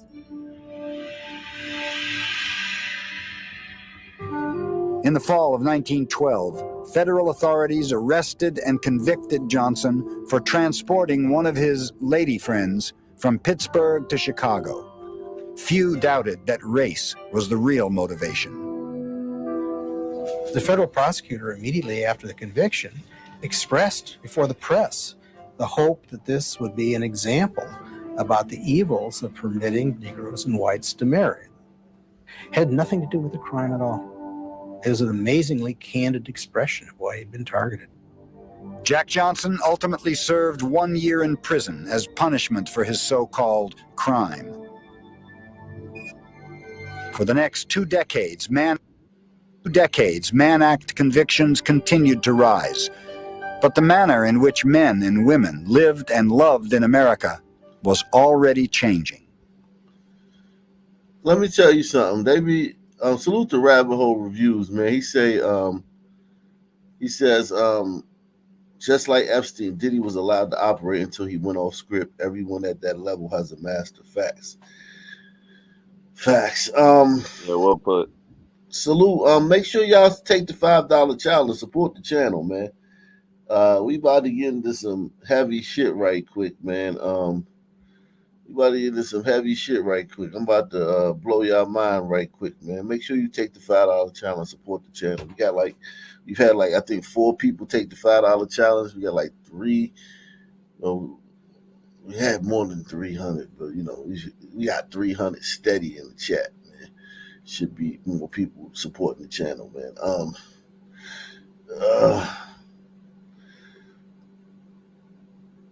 Let me see. Where am I? What am I doing? Yo, this whole time I thought W.E.B. the boy was I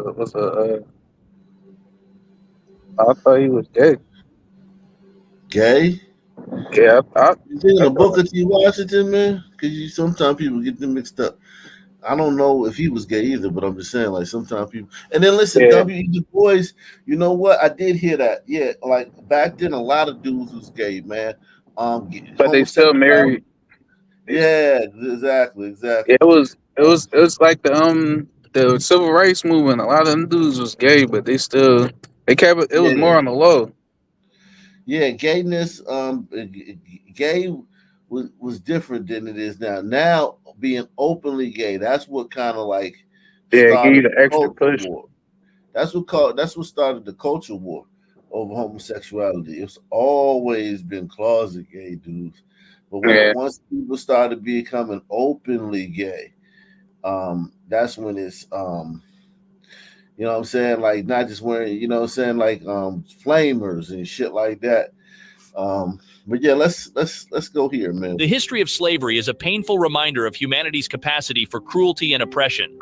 Slavery in America was deeply entrenched from the colonial era through the antebellum period, with enslaved Africans and their descendants subjected to forced labor, physical punishment, and various forms of degradation.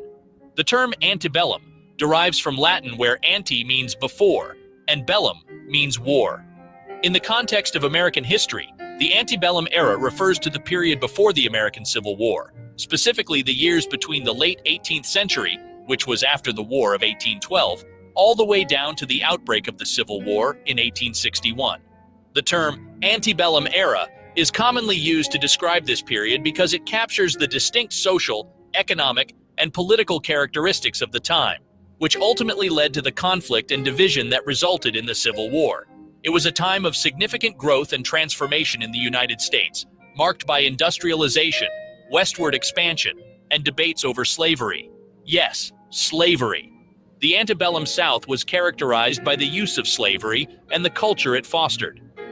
During the procession of this era, Southern intellectuals and leaders gradually shifted from portraying slavery as an embarrassing and temporary system to a defense of slavery as a positive good. And for this, the abolitionist movement, which had just come into existence then, was harshly criticized by these leaders for being in opposition to slavery. The demand for slave labor and the U.S. ban on importing more slaves from Africa drove up prices for slaves, making it profitable for smaller farms in older settled areas, such as Virginia, to sell their slaves further south and west.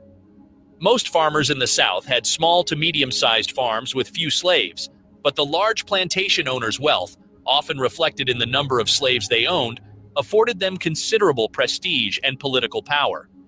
During the antebellum era, the nation grappled with issues such as states' rights, the expansion of slavery into new territories, and tensions between the North and the South. These factors contributed to the eventual outbreak of the Civil War, which had a profound and lasting impact on the country. However, while the dehumanization and mistreatment of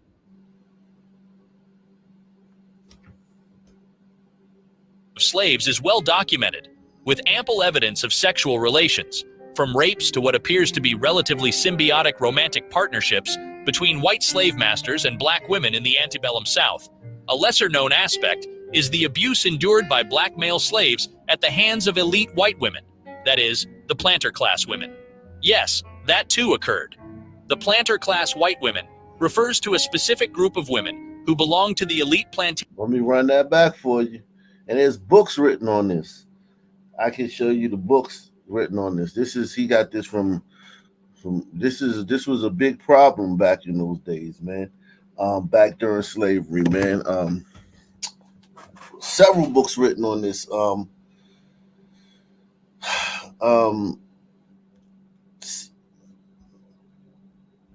Very, very extensively talked about in real time. Like in that time, it was talked about a lot. These white women. Outbreak of the Civil War, which had a profound and lasting impact on the country. However, while the dehumanization and mistreatment of slaves is well documented, with ample evidence of sexual relations, from rapes to what appears to be relatively symbiotic romantic partnerships between white slave masters and black women in the antebellum South, a lesser-known aspect is the abuse endured by black male slaves at the hands of elite white women, that is, the planter class women. Yes, that too occurred. The planter class white women refers to a specific group of women who belong to the elite plantation-owning class in the American South of the United States during the antebellum era. These women were associated with the wealthy plantation owners predominantly focused on cultivating cash crops such as cotton, tobacco, and rice, and relied heavily on slave labor. These wealthy plantation owners were referred to as the planter class, while their wives, who held privileged positions within the social hierarchy of the time, were the planter class white women. However, using an intersectional socio-historical analysis, this very video delves into the often overlooked history of the exploitation and mistreatment. Now you know what group ended up becoming these people. What political party these people ended up becoming, right? No. Democrats. Yeah, The Democrats. Those who become the Democrats, the planter class. And that's a fact. Like they directly became the Democrats. Exactly. And the KKK. And the KKK and all that stuff. Treatment faced by black male slaves, exploring the factors that may have contributed to the incidence of sexual encounters between the planter class white women and slave men, the power dynamics embedded in them, and their implications in terms of sexual consent. The segment further demonstrates how these upper-class white women who engaged in these relationships use sex as an instrument of power, simultaneously perpetuating both white supremacy and patriarchy during this dark era. Before we get right into this proper, kindly hit the like button in front of you, share to keep spreading these eye-opening contents, and subscribe. You just remember that all you have to do is sit back and relax while we unravel before your viewing today the uncommon story of the planter class white women and the remarkable abuse black male slaves encountered at their hands. Now let us begin. Intersection of power and gender slavery was not only a system defined by racial subjugation, but also one that reinforced gender hierarchies. While the planter class white women in the antebellum South were bound by societal expectations of femininity, they still held significant power within the context of slavery. These women played active roles in maintaining and perpetuating the institution. The authority they wielded extended to the management and treatment of enslaved individuals, including black male slaves. White women had the power to issue commands, give instructions, and enforce discipline within their homes and on plantations. It is of great relevance to note that in the American South before the Civil War, white women couldn't vote. They couldn't hold office. When they married, their property technically belonged to their husbands. But there was one thing they could do, just as white men could. They could buy, sell, and own enslaved people. In the book, They Were Her Property, White Women as Slave Owners in the American South, authored by Stephanie Jones Rogers, the historian makes the case that white women were far from being passive bystanders in the business of slavery, as previous historians have argued. Rather, they were active participants, shoring up their own economic power through ownership of the enslaved. In the past, historians had often based their conclusions about white women's role in slavery on the writings of a small subset of white Southern women. But Jones Rogers, who happens to be an associate professor of history, Taraji B. Henson looking ass. But look. Oh my God. Did you know that though? Is Fisherman still up here? Did you know about this Fisherman? What? That the white women was letting the canes blow their backs out during slavery. I mean, like, why are you asking me? Did you know that? I'm interested. I mean, of course they're gonna do that. Like, I mean, you mix any group of people together and you're gonna get that. Yeah, but I mean, like if you make it, don't matter what group of people you drop where, you're gonna get that. Well, when I first learned about this, I was taken aback because I ain't gonna lie, I didn't know about this till like maybe last 10 years. You know what I'm saying? Sometime in there. Before that, I was like, man, I didn't think it was any way that was possible, man. I knew that the women was getting it in with the white men, the black slaves, women was getting it in, but I didn't know that the brothers was getting. I was taken aback by that. Floored me, man. I ain't gonna lie, man. I was like, damn, what? Niggas was knocking down the fucking the lady of the house. I wouldn't be surprised. Random white women. We talking about like the masses' wife and shit.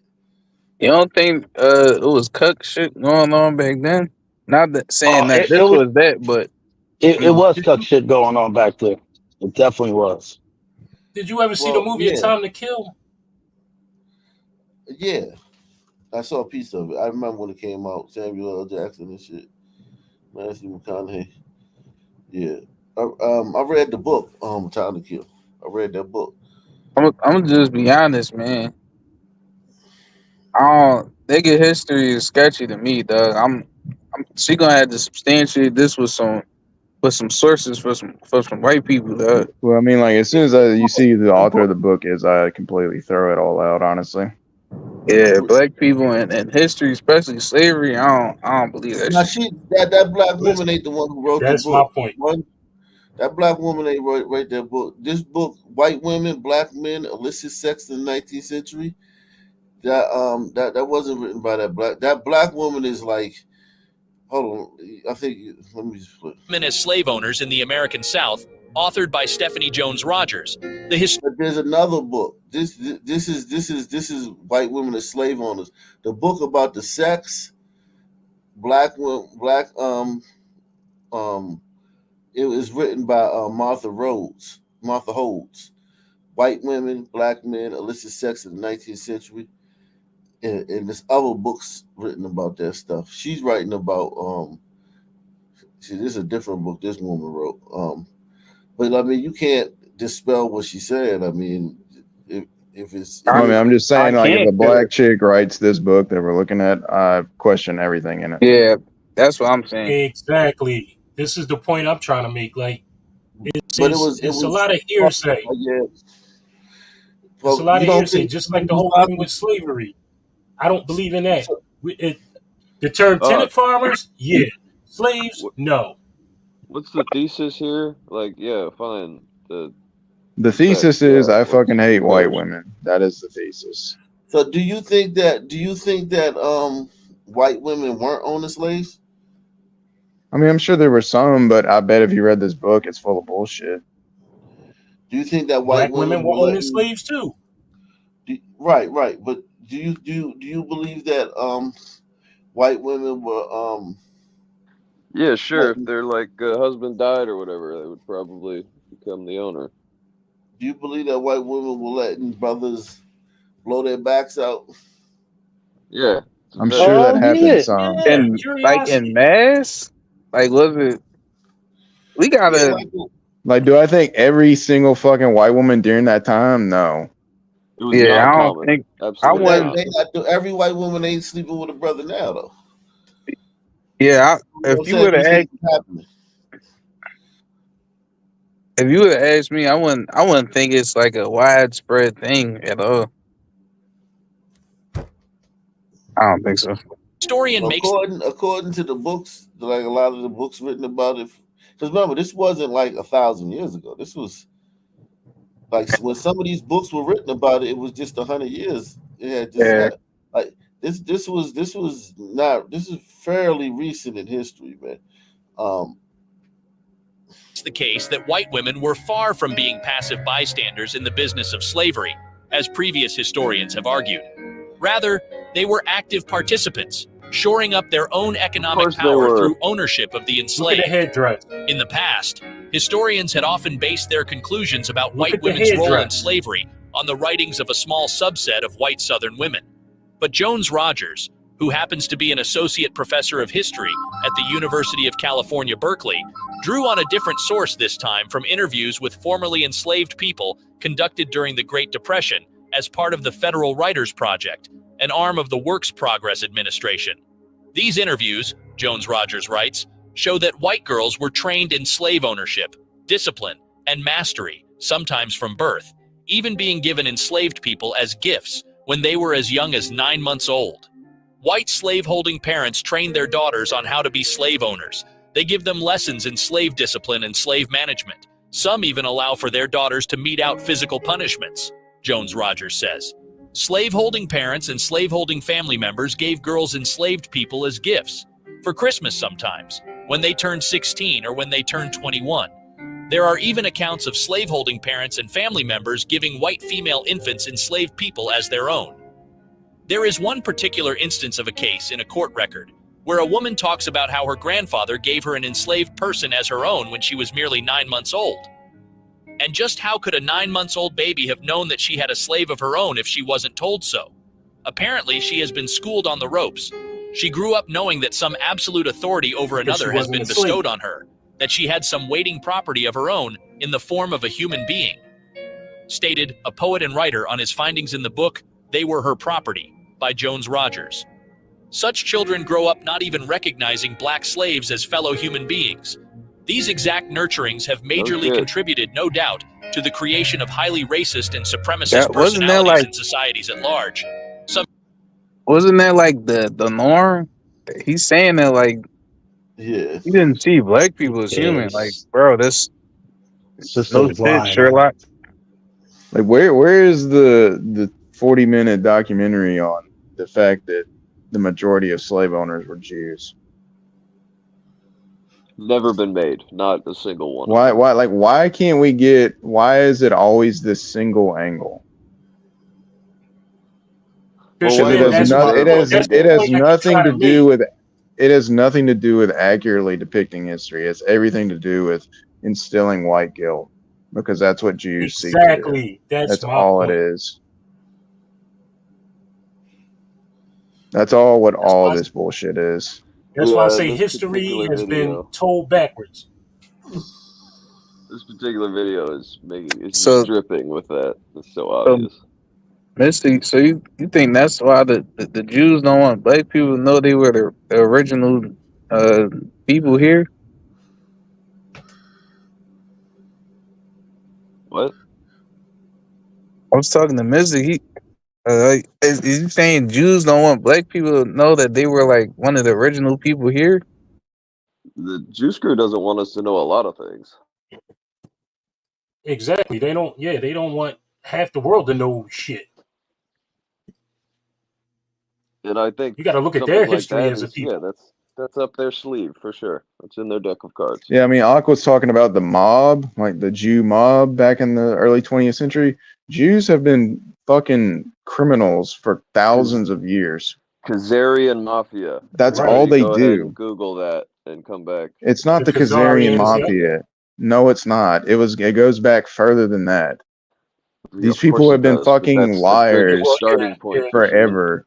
No, it's not a good starting point. You have to go back further than that. Fuck off, faggot. You have to go further back than that. It's in the fucking Bible who these people are. Yeah, dude. Like, It's not that's a fact. Yeah, Khazarian mafia from the the year 1000 AD or whatever. These quite people are. relevant. This is just how these people are. Period. Like the way sons are, have their little quirks. Whatever, the Juice Crew has their quirks, and they don't give a fuck about morality. Their morality is only I'm going to get what I want, no matter how I have to do it. I'm going to get it. And that's it. Like when you just understand that, and that's how they get to do what they do, because they don't believe in morality the same way they tell us to believe. They don't think lying is wrong. They don't think killing is wrong. That's why they can fucking blow up a Palestinian's, school, orphanage. They don't fucking care. They don't fucking care. Because it's not immoral to them. Like the way they view the world is completely different from the way Western Christian doctrine pushes things. And that's what we can't figure the fuck out. Like why we can never pin this down. Like what the fuck is going on? It's because you're dealing with a group of people whose morality is completely different from you. You're going all the way to a Like bloodline of people. It's like exhausting to see people just struggle with this shit like over and over and over again. And you could say the same thing about Islam too.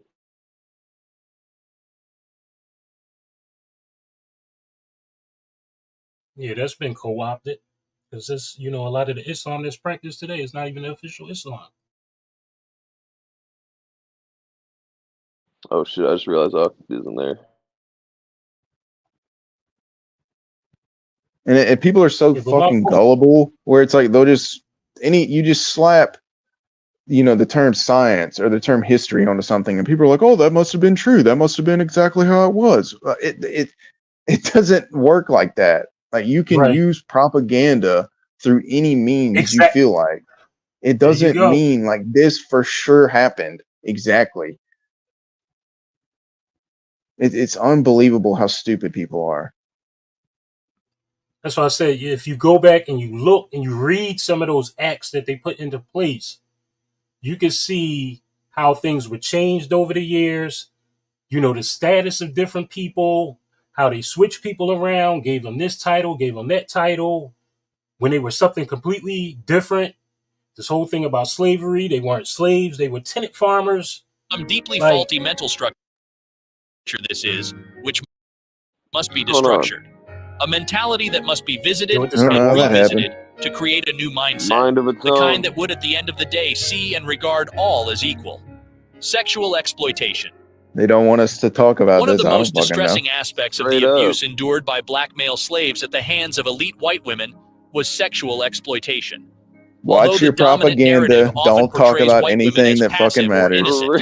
There were instances where they actively engaged in non-consensual sexual relationships and rape, exploiting their power and control over black male slaves. These actions perpetuated a cycle of sexual violence and degradation, further dehumanizing the already enslaved. Here's one example of such many cases found in the autobiography, Incidents in the Life of a Slave Girl, where the author Harriet Jacobs, who being once a slave. Thank God. Yeah, I don't want to listen to this trash. It's so fucking annoying. I hate to be that guy, but I don't believe these niggas, man. Sorry. Yeah, I mean, I don't either. Like, I don't believe shit anymore about anything. As soon as I learned about Norman Dodd and the Reese Report and how Jews were going into the school systems and cultivating the curriculums to teach kids, I was like, all right, I'm fucking done. I don't believe shit. Mm-hmm. It started playing while I was gone. Yeah, it was spooky. Yeah, we started talking about Juice Crew and it just started playing. I'm telling you, some of these devices got minds of their own. Oh man. So yeah, let me see. I missed a lot. Slave talks about how planters' daughters would take advantage of male slaves.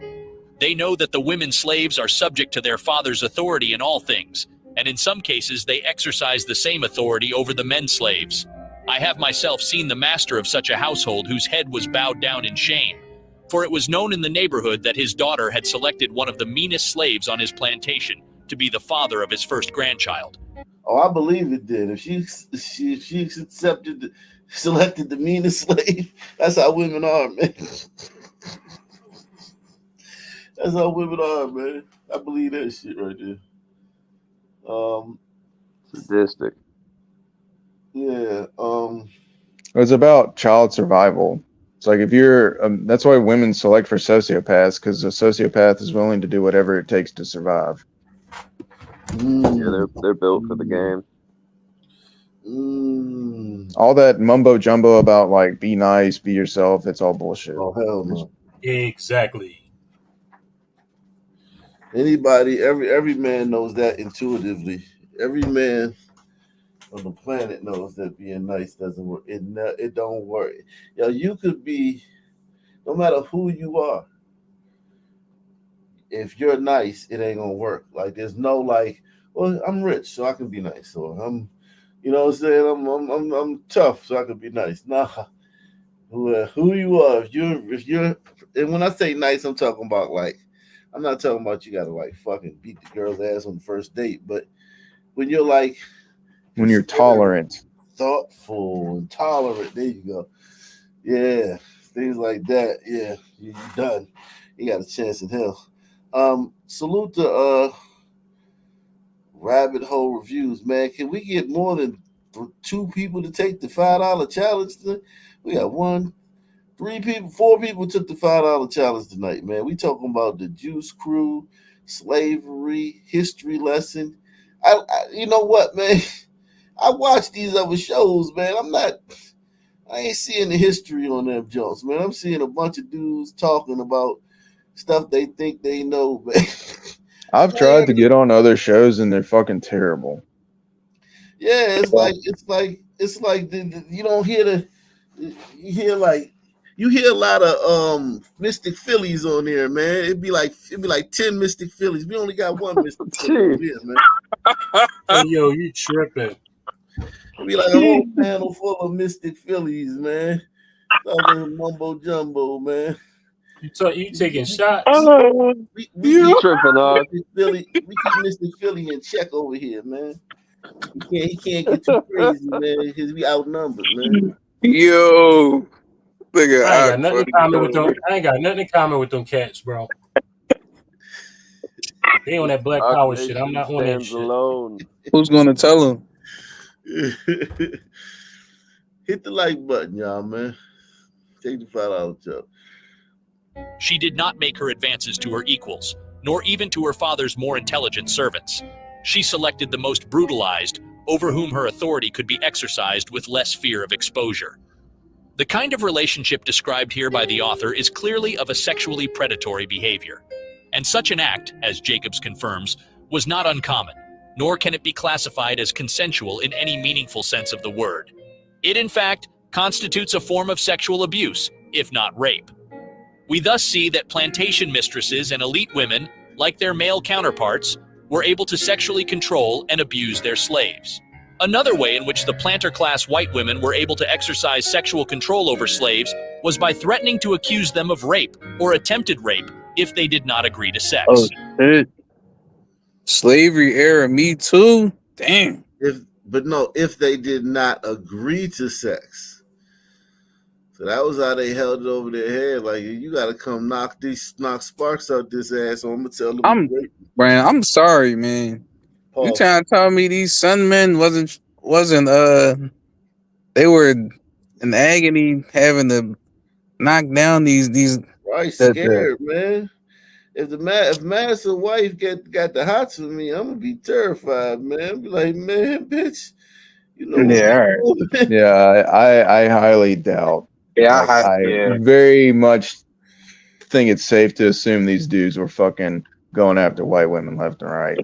I'm not gonna say it's right to coerce someone against their will to engage in any sexual activity, but I highly like Fish said, cut the crap, man. These Yeah, Sunmen cut this was woe is me, I'm shook in my boots. It's fucking bullshit. You don't think these some men was slaves? Nope. yeah. Oh my Nope. gosh. Not even a little Hold on, bit. Oh my man. god. I gotta fuck this white woman. Oh my No, no. I don't. Nah, time out. Do you all know the minimum number of lashes you could get as a slave was 39 for any offense? That's not fucking master's wife, but like any offense, like Yeah, I don't It's believe bull. that. What like there'd It's be other bull. It's shit they'd be bull. afraid of. That'll be the best That'd be the lashing least of I their ever worries. take.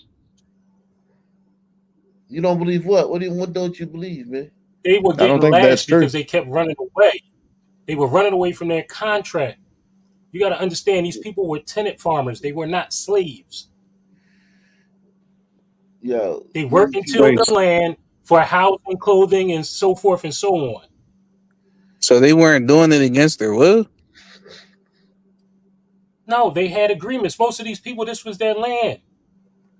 You Most answer of this question. How could you take, hang on, how could you take a group of people from a different side of the planet, bring them to another side of the planet, and have them cultivate different crops who had the knowledge of these crops? Wait, what? Don't make Just Well, do it. Philly, Just they do would it. tell because you. cotton and tobacco did not grow in Africa. Yeah, but Okay. it's like this, like Mr. Philly, like let's just say I had a fucking computer chip manufacturer plant, and I needed some slaves to work there. I could teach them how to make the computer chips, man. What you talking about, man? Do you know how complex that is and how long that would take? But I could teach some And niggas that's how my to plant. point. Wait a minute. That's my point exactly. So you That's telling me you that's that can't teach some son men to just plant Listen, some these seeds? people, these were these people's crops. They understood those crops. They worked those crops. oh Philly, I man. don't think it's that much of a reach to think that there were also slaves that were just property straight Oh up. yeah, Like yeah, there could be definitely, both. yeah, definitely. But I'm not saying And you're certainly slavery lying to didn't us about exist. one of I'm them. not saying it didn't exist. But most of these people were tenant farmers.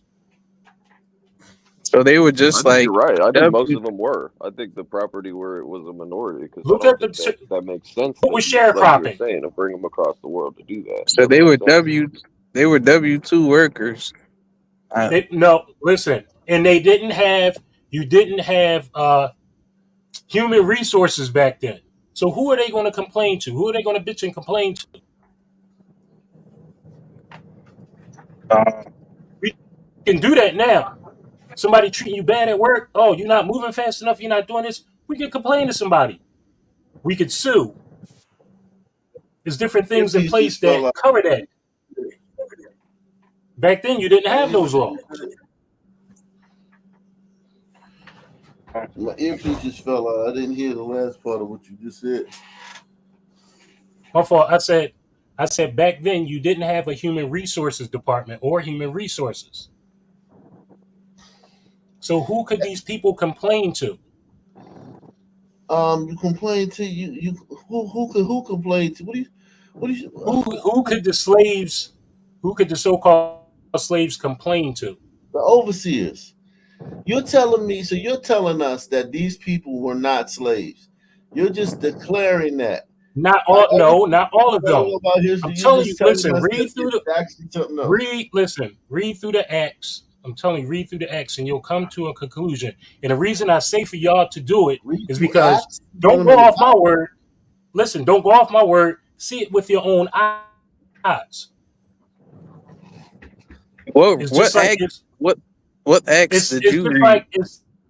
it's like me saying the same thing that a lot of these people are saying. Well, this happened, that happened, blah blah blah blah blah blah blah, and you believe it. No, you need to see it for yourself.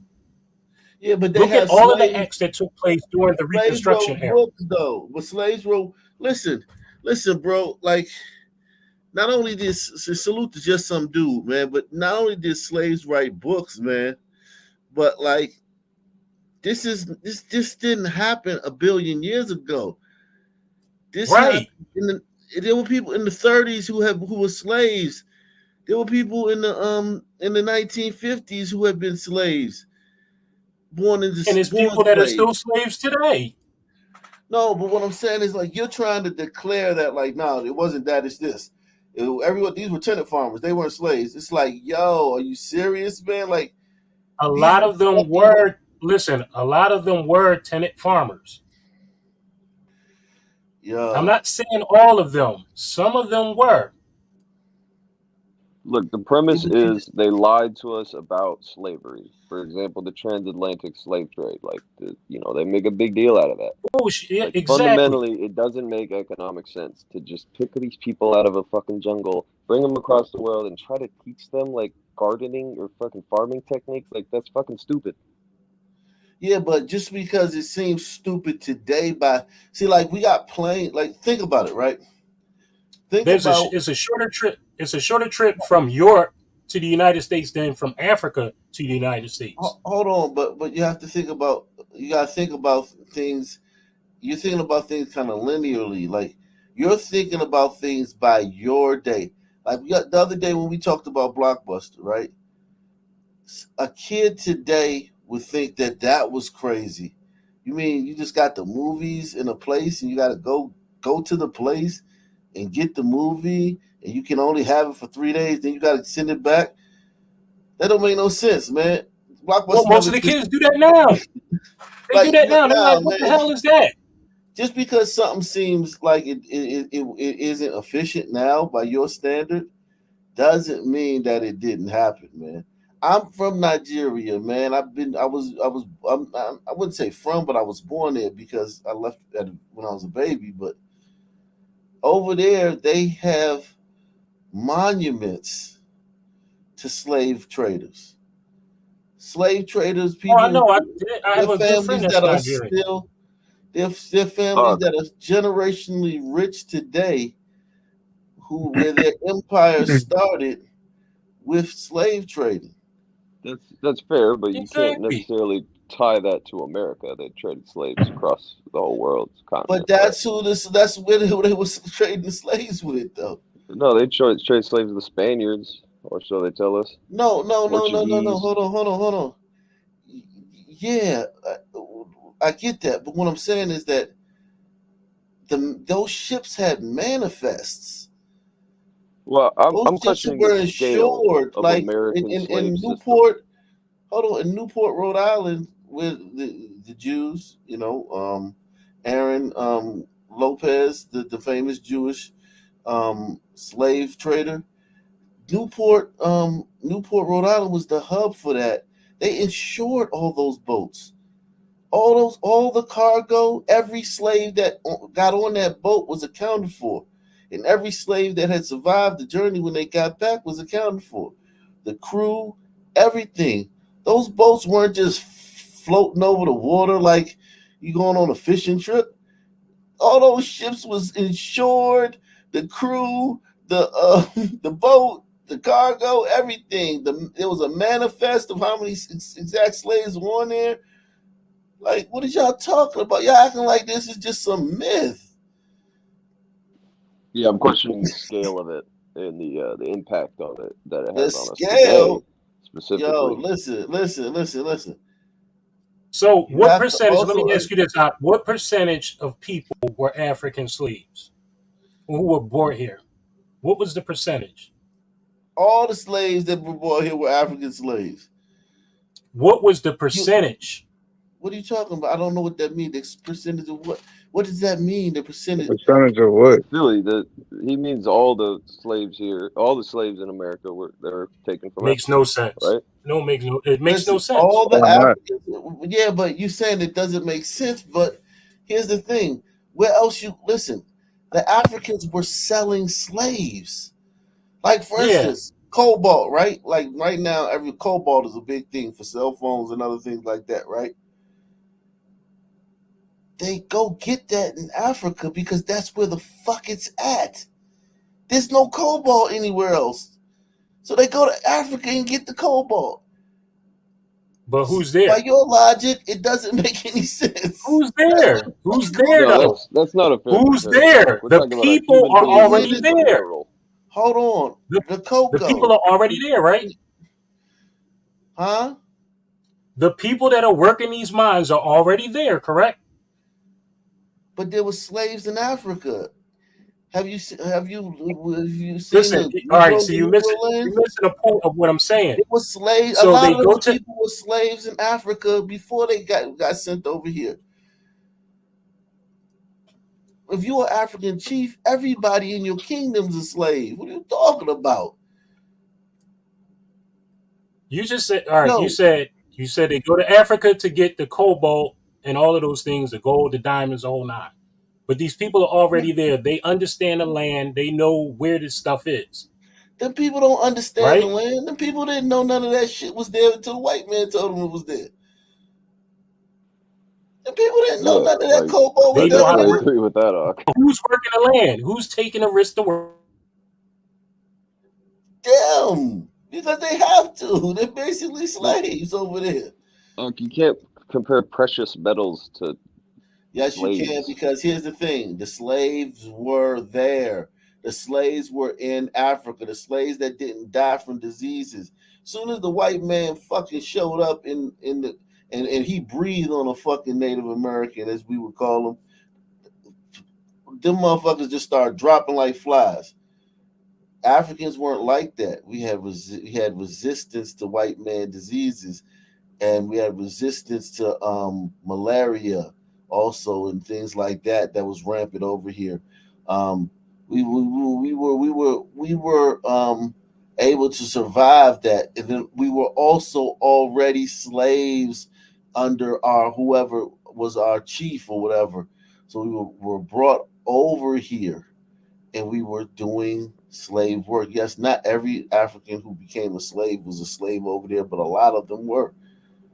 Like, what are we talking? We gonna so you just gonna No, come on here and redo history, and I'm supposed to just accept it.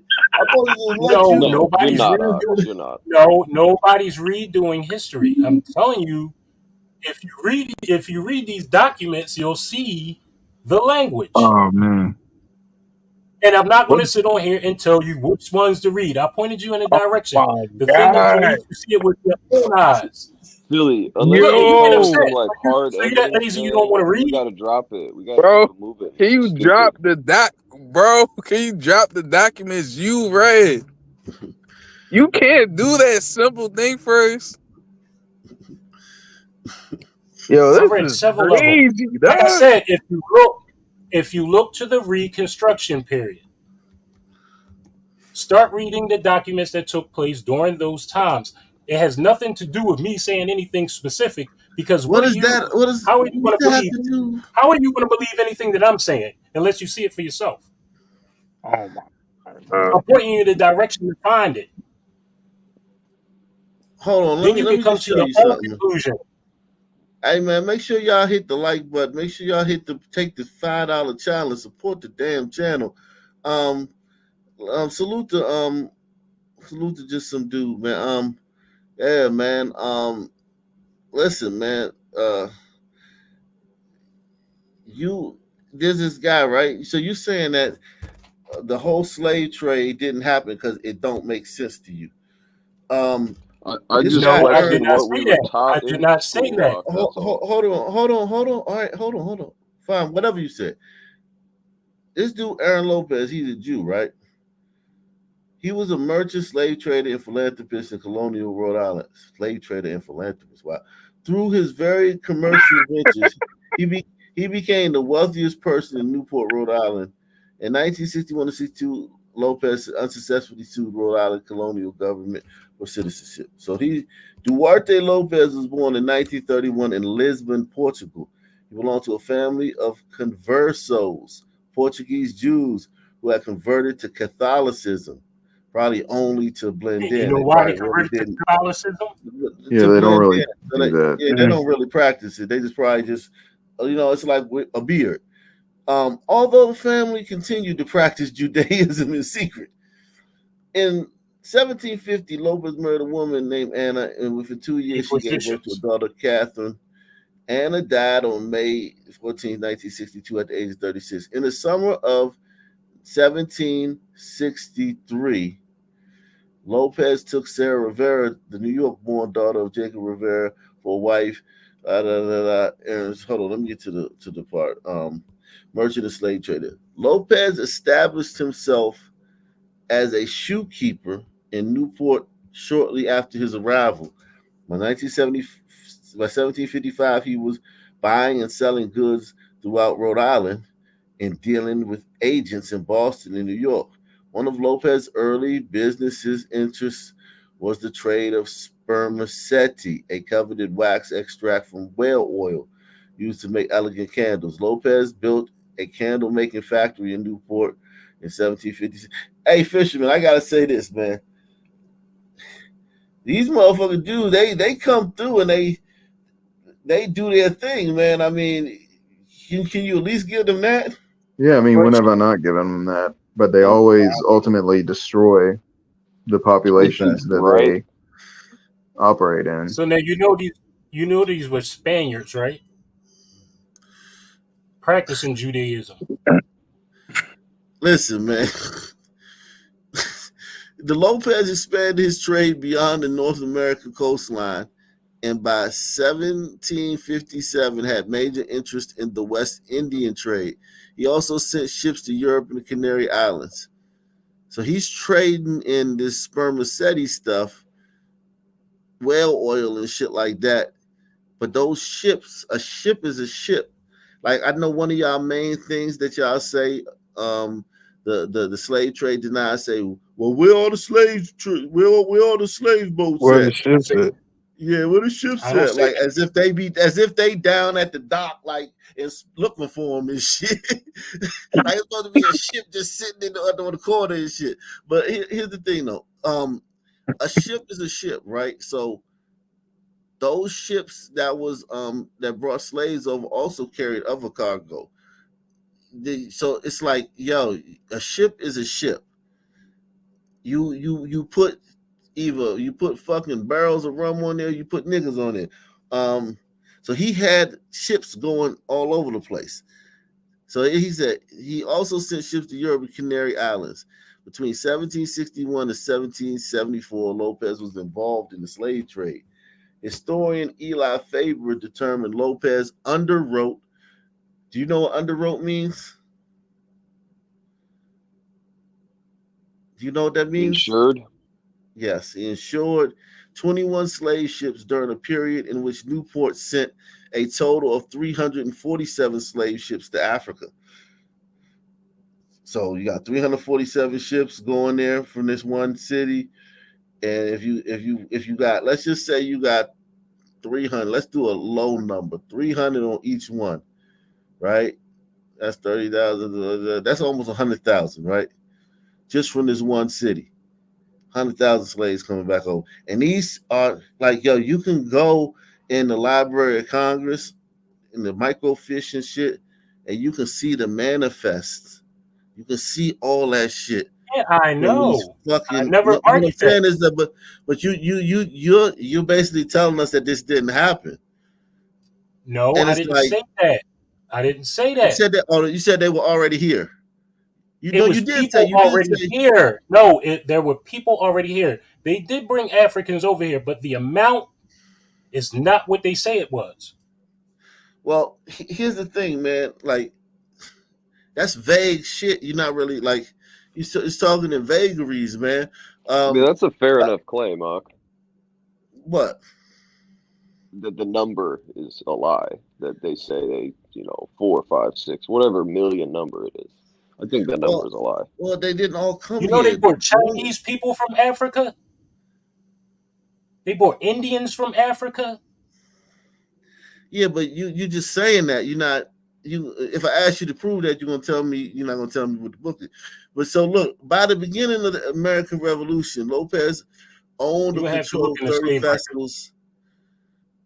Okay, by the beginning of the American Revolution, Lopez owned or controlled 30 vessels engaged in the European and West Indian trade of whale fishing. So this guy, this is just one Jew. This ain't like the whole Jewish Crypto diaspora. Jew. This is one Jewish guy, Aaron Lopez, who was, the whales almost went extinct. That's the one thing too. They fished those whales. Did a certain type of whale go extinct? Do you remember? Definitely. The whale that they was hunting, like a Moby Dick, that whale, they either fished that whale to the brink of extinction, or they actually made it go extinct. To be fair though, you can't really know if these things are extinct. I mean, it's the fucking ocean. Come on. Well, they have groups that go around and try to find them, and if they're not there, they can't find them. Whales got to come to the surface and fucking you can blow. see a decrease. They got to breathe at the surface. It ain't like you dealing with fucking like shit swimming at the bottom of the sea. Whales got to come to the surface and breathe. So if the people out there, the scientists out there looking for them can't find them, man, then I mean, like, y'all can't debunk some shit happened, dog. With y'all, like, nothing happened. No, we're not saying that. We're not saying that at all. We're not saying that.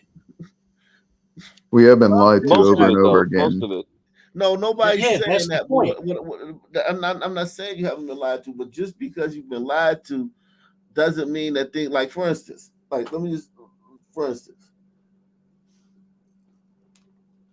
we got computers now, right? In the 80s, man, the computers were kind of whack, blah, blah, blah. They were big and shit like that, and they couldn't do nothing. In 50 years, somebody's going to say, well, nah, that don't make sense, man. You just got a big computer in your house, and all you can do on there is like, what could you do on the computers in the 80s? You couldn't do nothing. The computer that they had in your what they call it, the home model, whatever, or the computers we had in school, you had to type the code. You couldn't just press a button. You had to type the actual code in there for the computer to do something. And floppy disk and all that shit. Like, people would never imagine that you would have this big ass computer in your house, and all you could really do was play games, maybe play little cheesy games on it, but you really couldn't do nothing on it. You could maybe type or something like that. And you tell people, well, you got this big thing sitting in your fucking living room and you can't do nothing with it. Pause. And it's like, that don't make sense. Nah, computers didn't exist back then. Like, it's like, you can't judge things back then on the way you've lived. The way you've lived is like, for instance, most women today can't imagine a time when there were no tampons. Tampons are a relatively new invention. Shout out to Tampon Tim. Tampons are a relatively new invention. Bras are relatively new. Baby formula is a relatively new invention. Daycare is a relatively new invention. So when you hear women out here talking about, oh, I'm a superwoman, yada, yada, well, those women back then, they didn't have all this shit you got.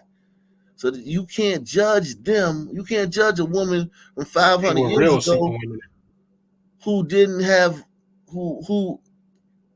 baby formula, didn't have a bottle to get a baby, didn't have tampons when she was on her cycle. She had to go away and go in a room for like a week and be away from the family and shit. You can't judge them on some broad that's going to work. Her baby's over here at some daycare center getting fucking fed a bottle by some bitch, and she running around on her period fucking playing in the WNBA and some shit. Like, life changes. It's absurd to judge things in the past by your modern interpretation, by your modern reality. And I think that's what a lot of blacks do when they deny a lot of that older stuff that happened. Because I hear a lot of that. Oh, the slave trade, where the boats at then? Where are the boats at? I was just going to say, don't sons want to be victims? Like, why would they deny slavery? But I see your point. Sons, it's different Sun factions. Like that's just the faction of Sons. Like if you went on Instagram, Sons would be like, "What the fuck is this? What?" But then it's little pockets of Sons that say that shit here and there. Like it's not like a big all the Sons, but it's little pockets of Sons that say that sovereign. You got sovereign Sons that say that they don't have to follow the laws. But have you ever met one in real life? But they out there. So it's like all this shit is just. I just think that you gotta really understand that, like, yo, people was living in them days and they were keeping diaries and memoirs and historical and signing contracts and documents and all this stuff that you saying didn't happen or that you don't really understand. It don't matter, man. Well, okay, let me explain part of my thought process here. So it doesn't make sense because logistics back then were presumably very difficult. Shipping and moving things, shipping people specifically. I mean, they tell us that the attrition rate was, I don't know, like 25, 50%, that they were just dropping dead. Yeah, why were they even 25% doing of it the then? slaves would die. And that's why they packed the ships tight. That's why they packed them really tight. So they get as many slaves on there as they could, because they knew a certain portion of them were going to die on the many of the crews died. The crews had a similar death rate on those ships.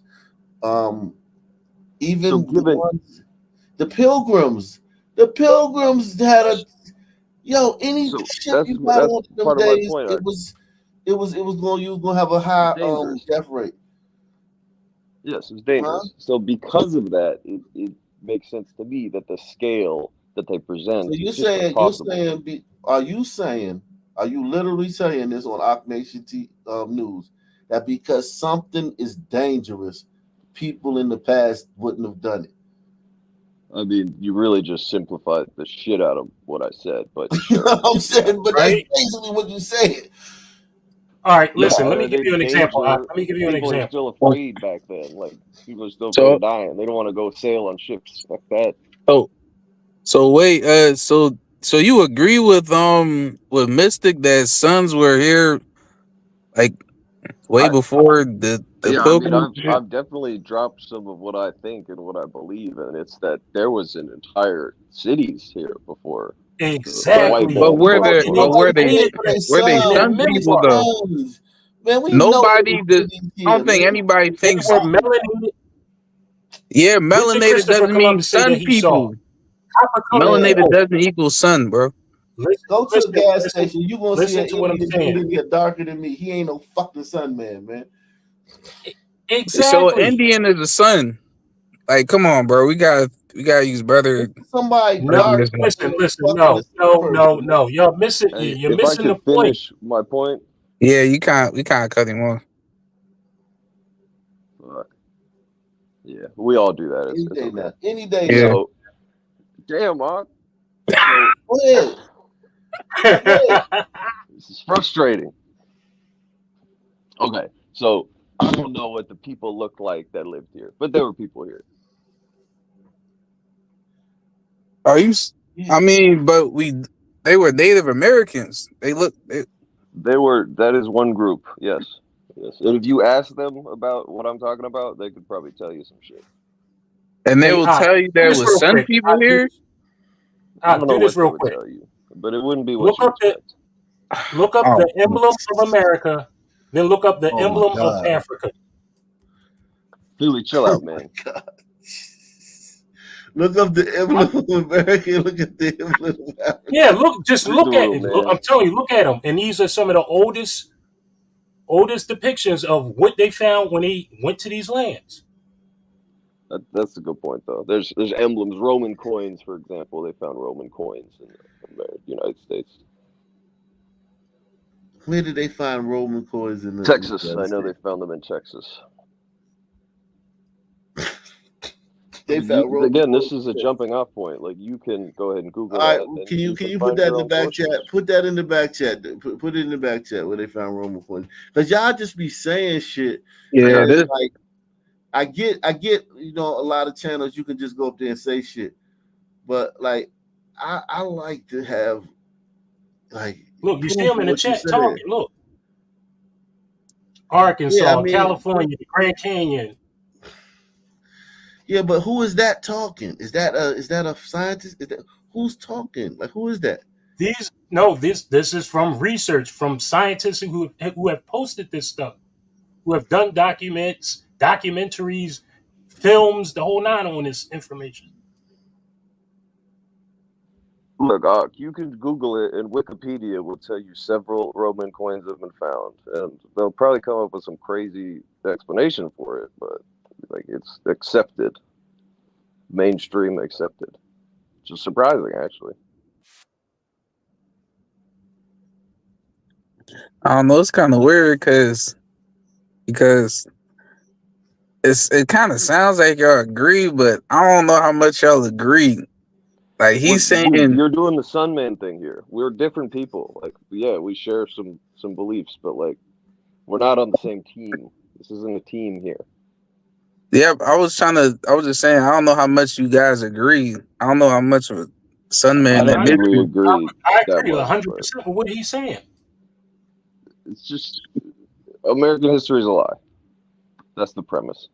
American history a lot, and some people were here before the explorers. Well, you say Sun people, but again, that's a modern term. Yeah, so we don't want to apply that to the olden days.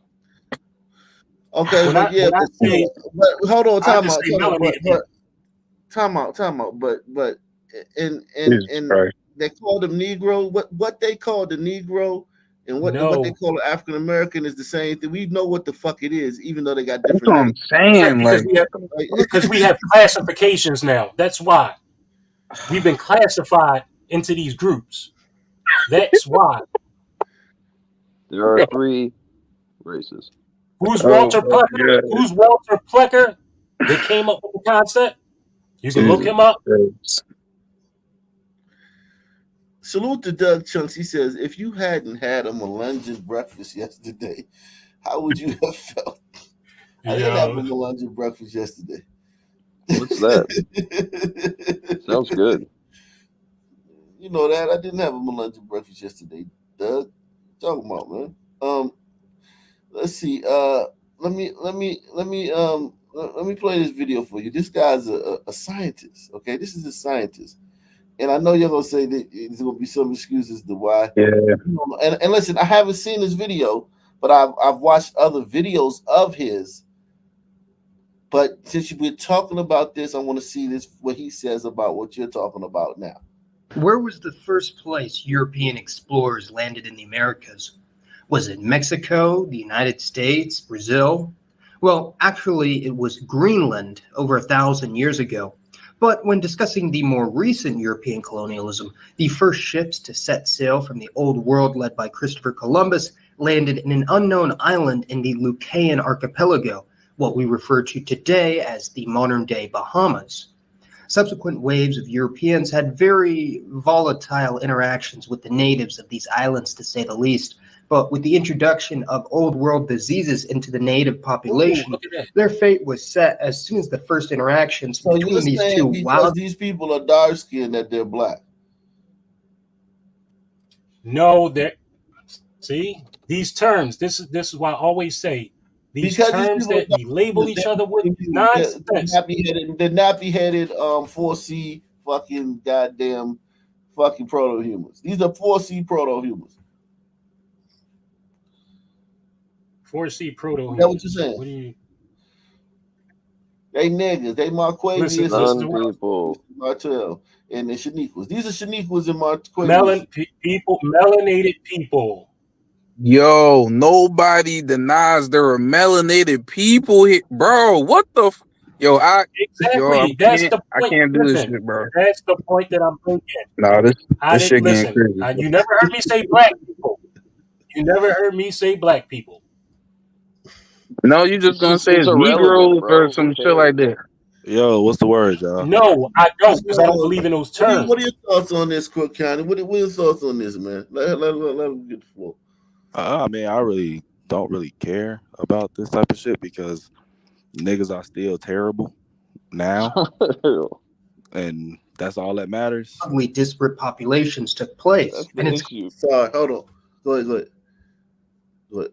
Yeah, I mean that's what matters. I mean, That's what I feel about it too.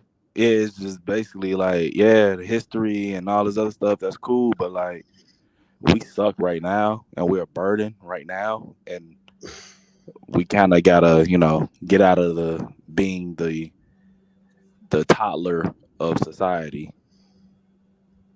And a lot of this stuff changes. Like they have a rock solid theory and they work on it, and then a dude a generation or two later working in a university comes up with something else and just runs with it. Yeah, but you're always gonna have. It's like a case. Like think about a case. The first day when the detectives show up on the scene. Yeah, but it's kind of a never-ending thing, and it's like, what is the point? Right. Like these guys devote their lives to the shit, and this is how they make their living. They have to write grants to get funding to explore. Like, oh, this one island, was this the first island? Here's my theory as to why this was the very first island that any colonizer landed on. And then a dude working in fucking California has his theory, and he comes along 20 years later, and he's like, oh no, dude, 20 years ago, that wasn't it. Here's the new theory.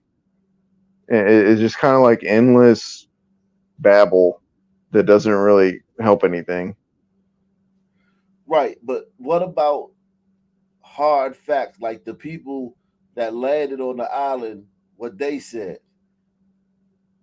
Like, what about those type things? Well, I mean, but I'm saying like they argue, the historians argue over what the stuff meant and who said what to who. Like these guys don't have, much record at all. They just kind of piece together, here's here's like 3 pages of a report from one part, and then there was a ship, that crossed this area probably about the same time, maybe. And these 2 captains probably met somewhere in this general vicinity of islands. It's just very wishy-washy. And eventually these pompous intellectual types get to go to universities and lecture and act like they know what they're talking about because nobody else has wasted their time investigating shit that don't really matter. Well, also, like, people might not know how to investigate that shit. Like if you were going to go determine who was the first Europeans to come to the New World, like, where would you start? Where would you go, man? Like, I mean, like, it's not that people don't really have time for it. They don't know how to do it. The native population, their fate was set as soon as the first interactions between these 2 wildly disparate populations took place. And it's claimed that by the year 1600, only 100 years after first contact, virtually the entire Taino ethnicity and other natives of the Caribbean had gone extinct through a combination of enslavement, warfare, and epidemics, completely changed. So, like, you don't think that this what do you think about this? Like that I think this is just what they understand it to be as it currently exists in our history, our time period. But the king, you don't think the king? You think they didn't keep track of how many ships they sent out? He didn't know how many soldiers he was sending where? The generals? No, I don't think they had a great idea of that. Also, to add on to that, in between when it happened then and now, you can fuck with those records. Like, I mean, you can rehash stories however you want them to fit. Yeah. So I'm just saying, like, we really don't have a great idea of what the fuck was going on. And even 150 years ago. Who cares? Changing the demographic landscape of this region forever.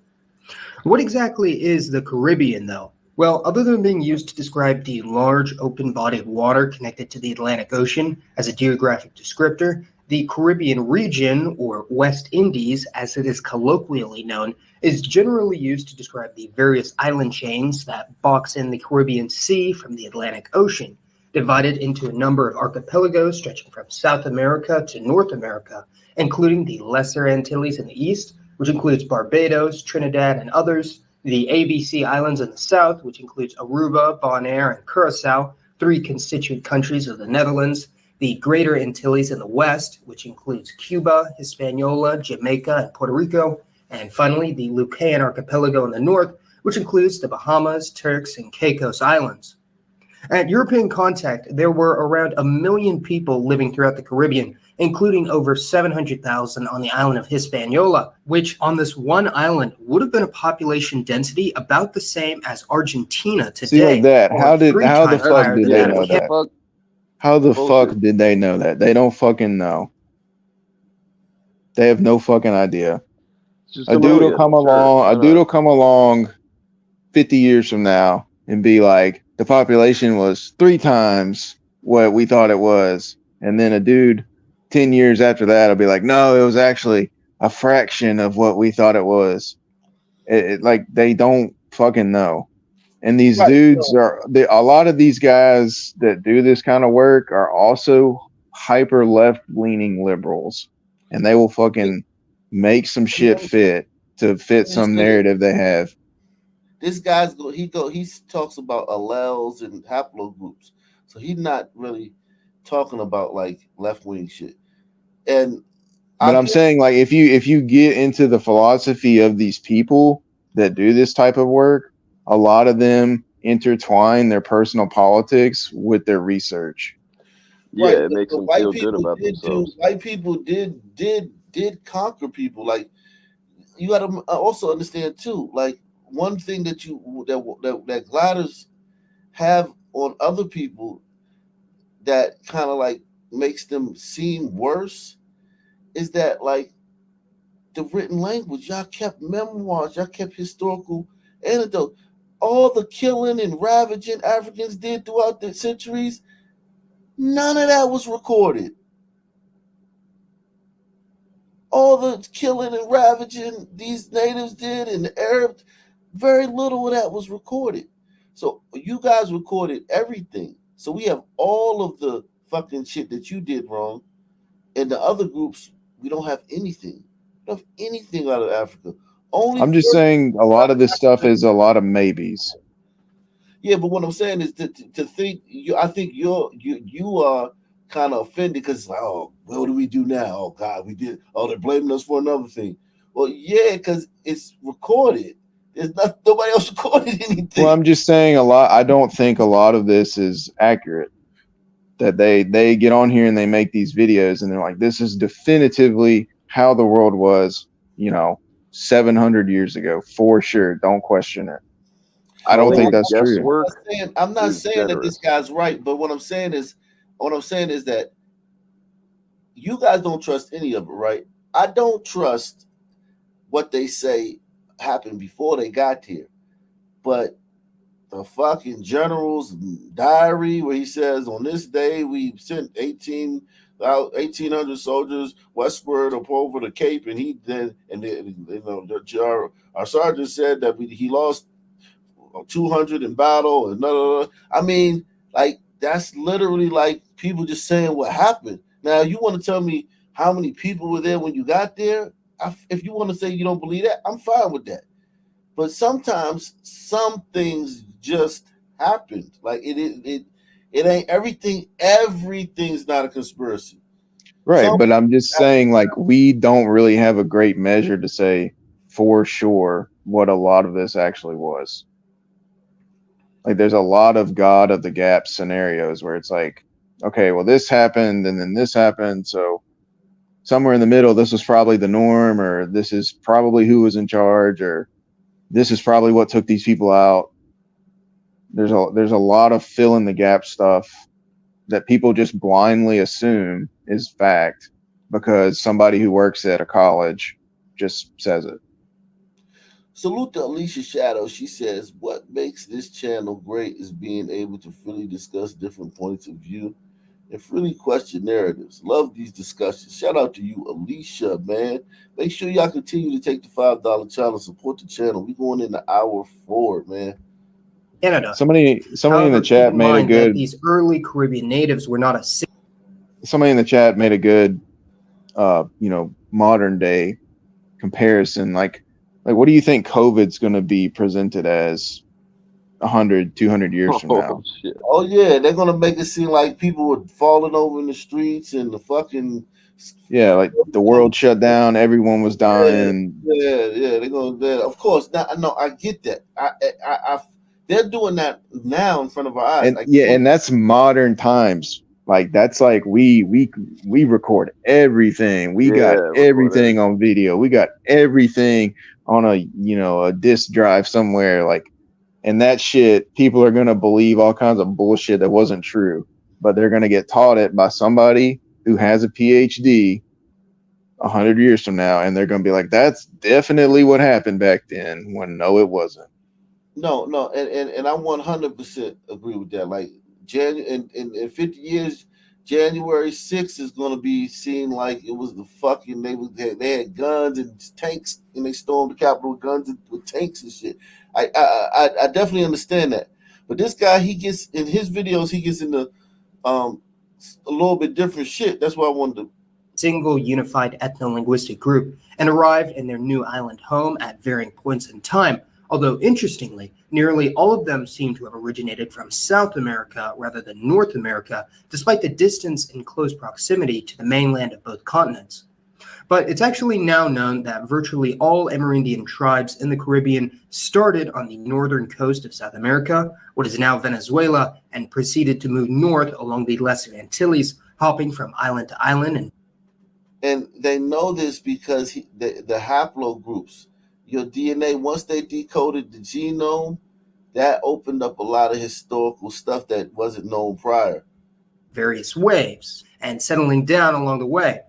The most archaic and isolated group were people located on the farthest western tip of Cuba and the nearby island of Juventud that were dubbed by the Spanish as the Guanahatabe, and were not related to any other known Caribbean natives or those from the mainland. As a hunter-gatherer society, the Guanahatabe were most likely descended from the first, or at least the oldest surviving migration wave from the mainland, most likely at least 3,100 BC.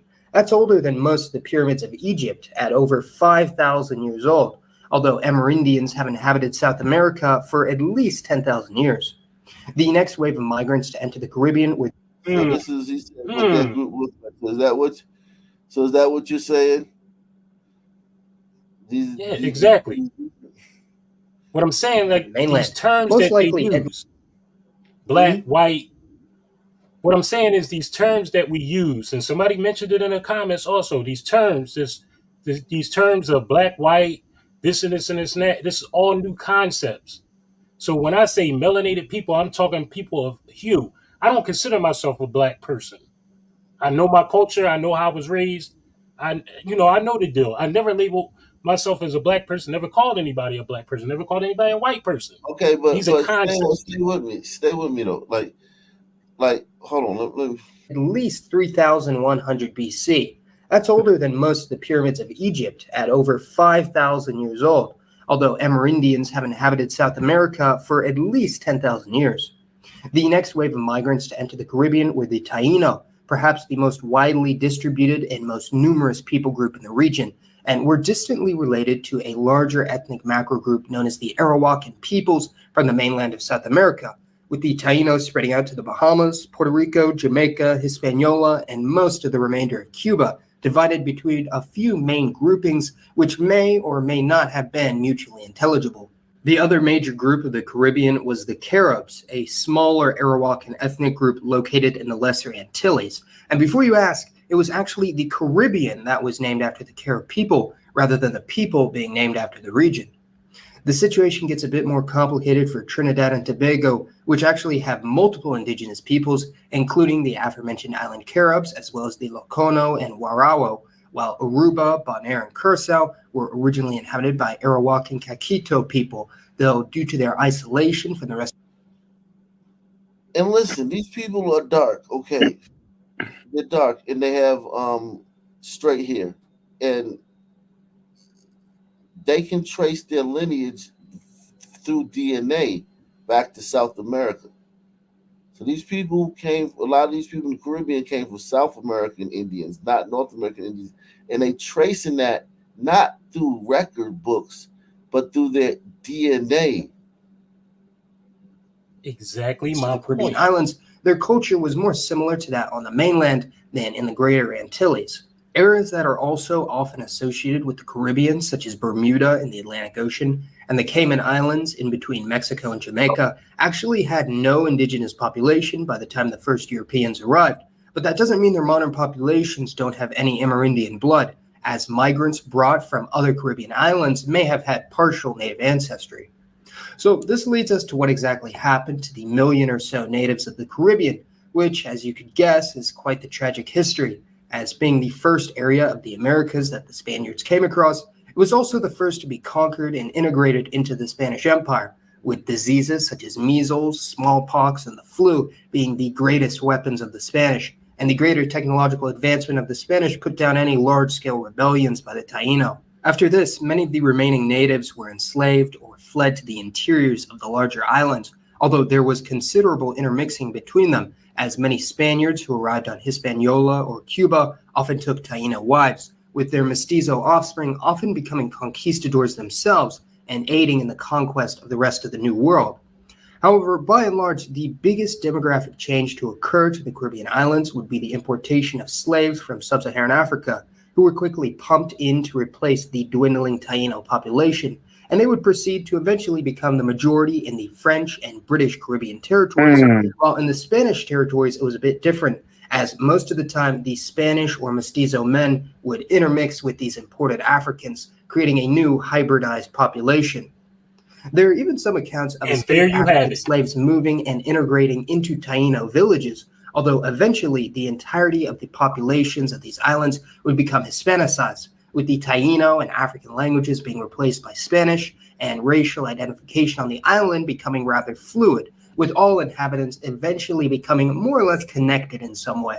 Although anecdotes of surviving Taino exist well into the 1600s in the Greater Antilles, one of the only regions where the natives were able to actually survive the conquest, disease, and massacres were in the smaller islands, with England and France agreeing to make Dominica and St. Vincent into a Carib or Kalinago refuge, although eventually England would annex these islands as well. And with the importation of Africans to these islands, it would appear that the last of the native Caribbeans were about to be washed away forever.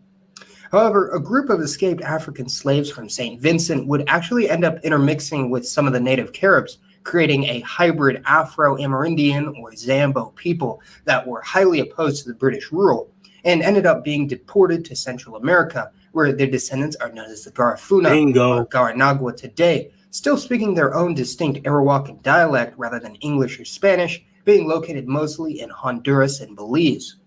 In Dominica, however, the Kalinago actually did survive. Those are Sun people. They're mixed between these Africans. Right, that's the point I'm making. Bro, That's he the does point I'm not trying to agree with you, dog. It's crazy how you think he's like, bro. I don't know, bro. No, what I was saying, I'm saying exactly what he was saying. You You were. misunderstood me. This is exactly what I'm saying. They ran into people that were here already. That's not what he said at all, bro. What? He Bro, said I Africans did were say imported. that. The Africans were imported. They said imported, bro. Yeah. And the DNA. Right, I never denied that. I never said they weren't here. They didn't bring Africans. I never said that. Yeah, but here's the thing about DNA. Let me tell you about DNA. DNA, they can your haplogroup and your alleles is deep, but they can tell where you came from by looking by other groups in the world. Because if like for instance, if I have a baby with a white woman, right, and that baby comes out mixed, that baby has all the information from my history and all the information from my wife's history.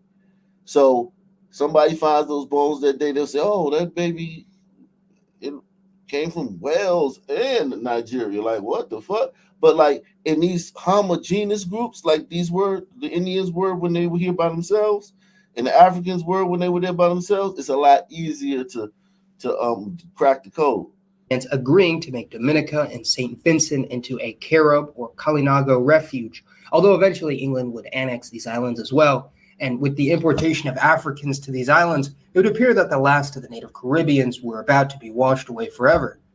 However, a group of escaped African slaves from St. Vincent would actually end up intermixing with some of the native Caribs, creating a group of escaped African slaves from St. Vincent. They came and made their own fucking group, just a group of African slaves. So when you're talking about like we was already here, I could get why Africans say that, because they're like, damn, there's so many fucking Africans everywhere. This one group of African slaves made their own fucking race just by fucking on some Indians. But do you know how many? Like what's the name was saying earlier, we don't know. Just like we don't know how many people were here, but there were people here. Yeah, but what we say, the group is still around today. Be washed away forever. However, a group of escaped African slaves from St. Vincent would actually end up intermixing with some of the native Caribs, creating a hybrid. Bro, because you keep saying stuff like there were people here and they were melanated. No, I don't think anybody is disagreeing with that. You're making a stronger claim than that. Go ahead. What claim am I making? You're saying, explain to me. No, what's the claim that I'm making? All right, this is what I keep hearing from you. The claim that you're making is that there were people that look like sub-Saharan Africans that were here already. No, I never said that. Never said that. Never said that. So we don't disagree then. That's where the communication breakdown is. There were people here. They had melanin. My cool. My lineage, my culture is not sub-Saharan sun man. And you know that, huh? People call me a sun man. But people call me a sun man. People call me a sun man. Look at my picture there. I have on a national headdress and a national jacket from my culture. Yeah, according to this source, the natives went extinct, right, or damn near extinct. So we'll never really know if that's the case, if they're gone and they're extinct. But hold on. He didn't say the natives went extinct. Like it said the tribe, certain tribe, the Tainos went extinct. This is about the Taino tribe. All of them didn't go extinct. They're here today. What are you talking about? Some of them are called Dominicans. Some of them are called Puerto Ricans. Some of them. The video. You talking about certain tribes, like this Taino tribe got absorbed. We're talking about a small blacks island. Came over here. Blacks fucked them out into black.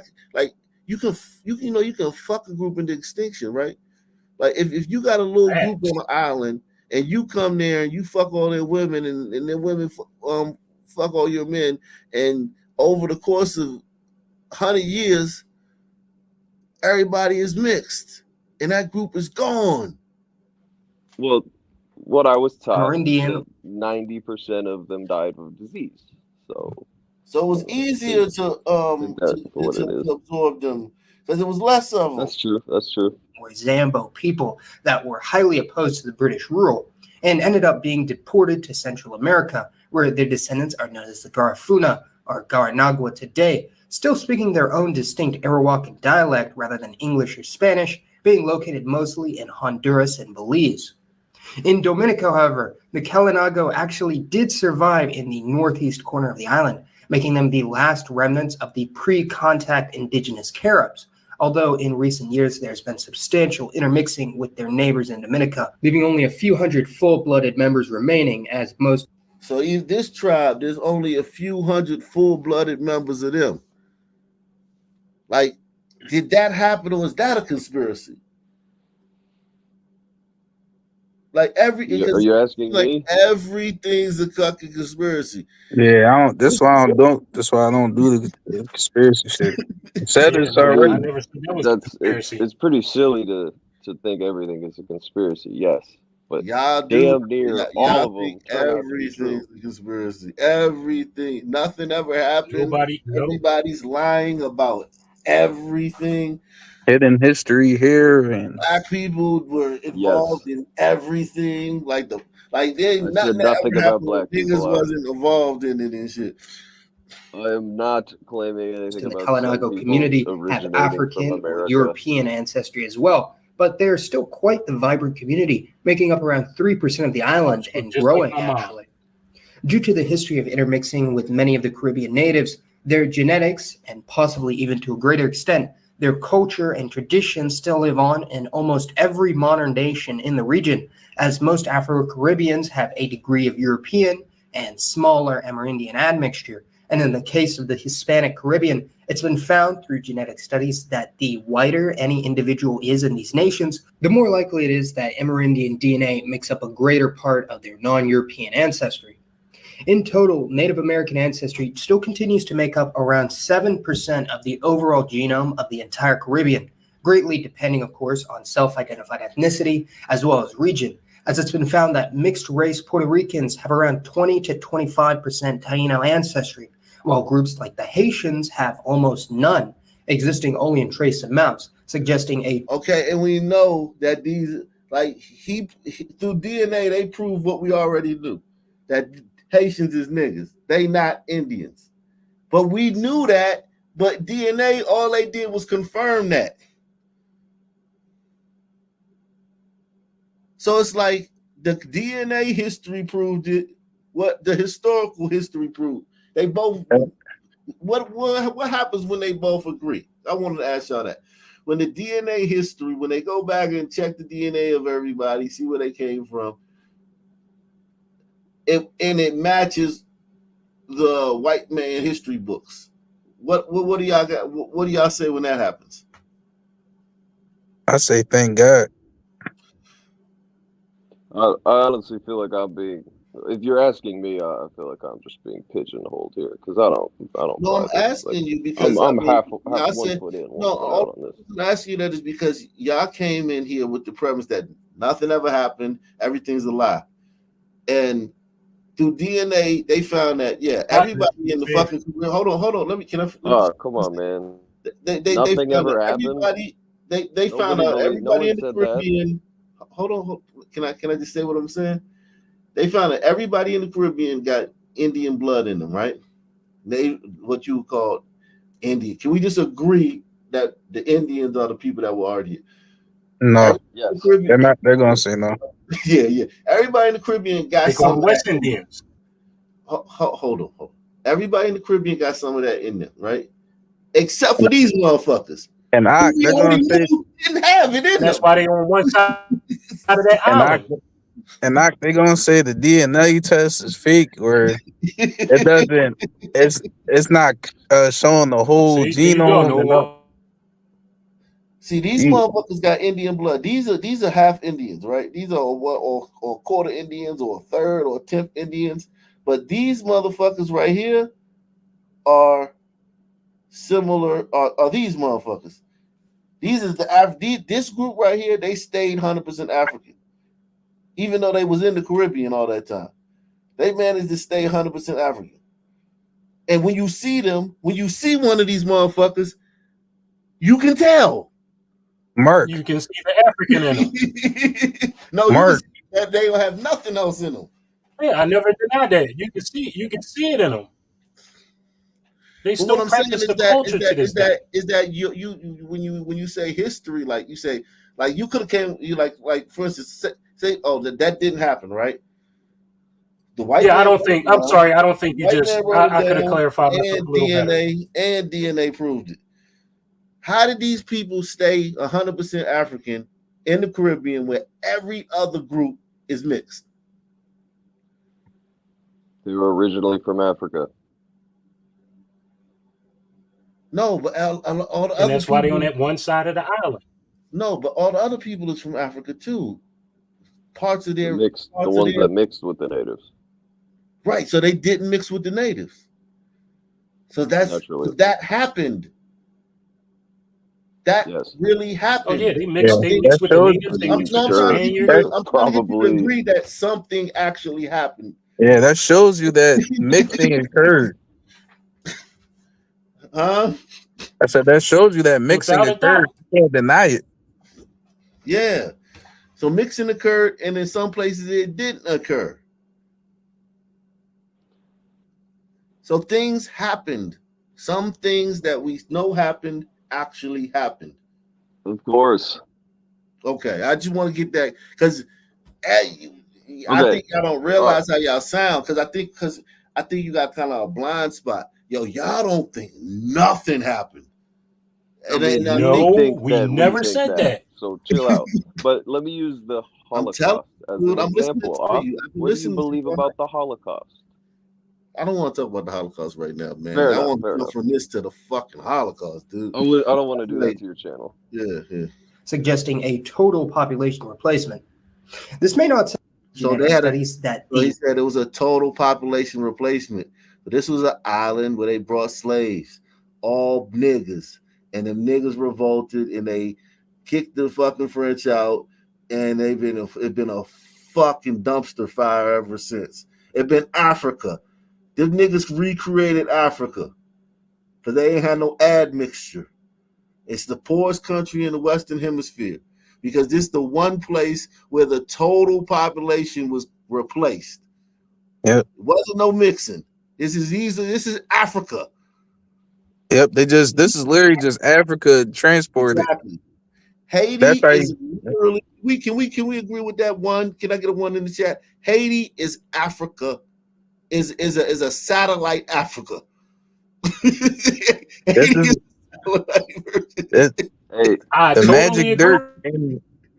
magic dirt didn't rub off on them. They just imported them niggas and they created Africa exactly where they landed at. That's all that happened. It's just Africa. But the other countries is mixed up. So they're not as poor, but they're not like white people. Hey, Mr. Terrible, ancestry. chat, you're on point. While groups like the Haitians have almost none, existing only in trace amounts, suggesting a total population replacement. This may not sound like a whole lot, but out of the total population of the Caribbean being 45 million people today, this is equivalent to around 3.2 million full-blooded Caribbean Native Americans, with the highest geographic concentration being in Puerto Rico and the So of 3 million of the 45 million people in the Caribbean are what you found when you first got there, what the white people found when they first got there. The rest is mixed up or fucking Haitians. Mixed up from the imported Africans. Yeah, not the niggas that were already there. They got imported and then they mixed. If the Africans was already there, the DNA would have been in the haplogroups. And I don't want to get in all the haplogroups and alleles and shit like that. You gotta do your own research on that. I'm gonna pull a Mystic Philly. Do your own research. Haplogroups, alleles, populations and shit like that. It's DNA markers and shit like that. Like they can tell if it was some niggas over here already, it would have nobody would be hiding it. It ain't no conspiracy. No, they would have been hiding it. They don't want us to know for some reason. They can't really. I don't even know why they wouldn't tell us niggas was here. I still don't understand that part. Here's my thing though, like the places where niggas are though, niggas don't want to learn nothing about it. Niggas when they talk about Africa, they want to learn about Egypt. You tell a nigga about Africa, you went to Egypt. They don't care about the place where the niggas is. They start talking about they were Hebrews and shit. They were the original Jews. Exactly. Well, some in the chat just said they're the original Europeans. Yeah, I was just about to say they start making up these fake. They were the original King George and all this shit. It's like Britain. Netflix got their back. Well, it's just an extension of ego, and they, if it helps them get what they want, like that is what it is. It's people. The problem is people don't want to tell some people, shut the fuck up, because some people are so violent. And really, being violent is the only way you actually get what you want in any way. Yeah, and also some people have like elevated status too. Like you can't pissing off a some person. It has consequences socially, not just violently, but your social status can be affected by pissing off a some person or pissing off some people.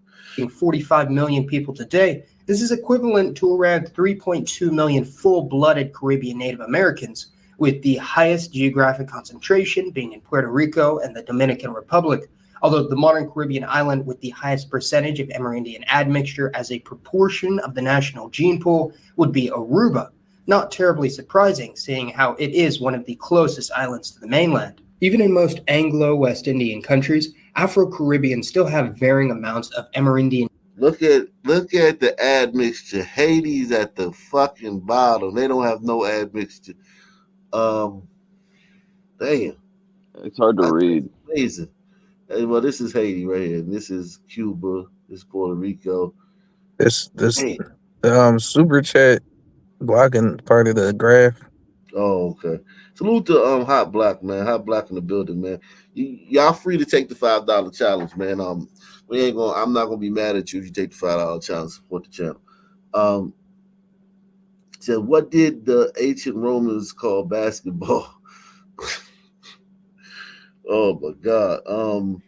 Yeah, this is I mean, a lot of sons would say Romans were sons. So yeah, there was no distinction.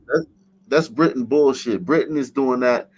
They're bending over backwards for some people because they're trying to say that because the Romans conquered Britain before the Anglos got there, when the Druids were there, and the Celtics were there. That's back when Rome conquered that, and they're trying to say that because they had a mixed army and they would have had some Carthaginians and just that third in their army, that they most likely had some black yo, that shit is that story of how they claiming that black people were in Britain back in the day is an insane web of meandering lies, man.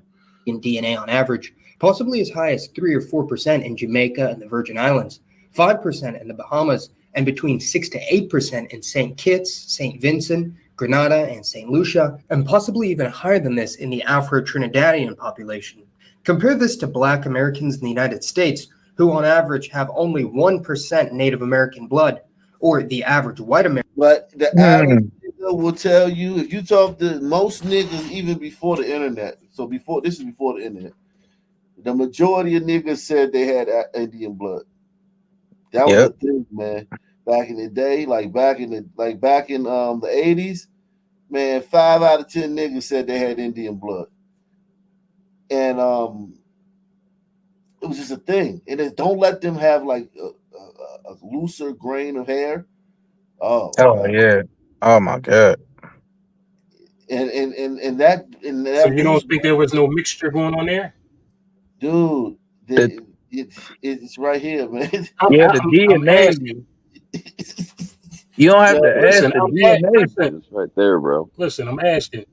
And then also, let me tell you this too. We do know that natives owned slaves, and we do know that they owned slaves into the 1920s because they didn't follow. They were independent nations, and they didn't follow the Emancipation Proclamation. But here's the thing: when they release, when one thing that the Native Americans in North America who owned slaves, they detested black people more than whites did, and they were far more brutal to their slaves than whites were. And they didn't do intermixing like that. Like their intermixing, they thought blacks were a subspecies more so than whites did at the time. So they didn't like to intermix with their black slaves. So you have less. Go ahead, man. Go ahead. You see that today. Like that's prevalent in the modern day. You go to like China. Yeah, they really look down on them. Yeah, definitely. But what I'm saying is that yes, they did have slaves. They were in close proximity with black people. What I'm saying is that the Native Americans, it ain't like they they had niggas as slaves, but they didn't reproduce with them. And as we saw earlier in the video, today's video, whites did fuck their black slaves. Natives didn't. So that's why you see that, because they did have slaves. So you would think that it would be like the European. 24% of the blood would be European. But it's not, because they detested blacks and they despised them and they felt that they were inferior. So they didn't even think they were procreating them with them was not a thing that they did. Damn, Latinos got a lot of native blood. Europeans have less. Damn, look how little native. And whenever I see a fucking Indian or Native American, it looks like a glider. It's a lot of $5 Indians here, man. It's a lot of gliders cosplaying as Indians. I agree. Yeah, I've got one at work, and she fucking pisses me off to no end. Well, she claims native. Yeah, she claims Native American, and she wears like Native heritage T-shirts and shit, and she's fucking whiter than I am. Yeah, I got family members who do that. Yeah. So yeah, this is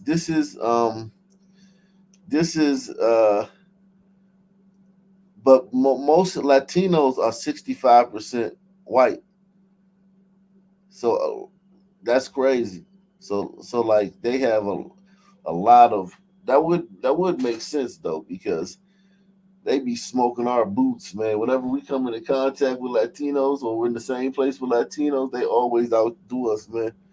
On average, have only 1% Native American blood, or the average white American who has even less than that. And it would appear that the United States, and I suppose Haiti as well, are some of the sole anomalies of the Americas, that being some of the only places in the hemisphere where Native American ancestry is not as widespread, as even in most parts of the Caribbean, their Native American genetics and heritage still lives on in the present day. In Puerto Rico, there has been a bit of a Taino cultural revival, with many embracing their indigenous roots. And in the 2010 U.S. Census, around 10,000 Puerto Ricans identified as Native American, being an interesting example of an ethnic group being revived literally from extinction, although many members of this neo-Taino community have argued that there is simply a continuation of the former Taino people and culture, although it's unknown if these self-identified Taino have any more Native American DNA on average, or whether they just have the right amount of European and African DNA to look vaguely native.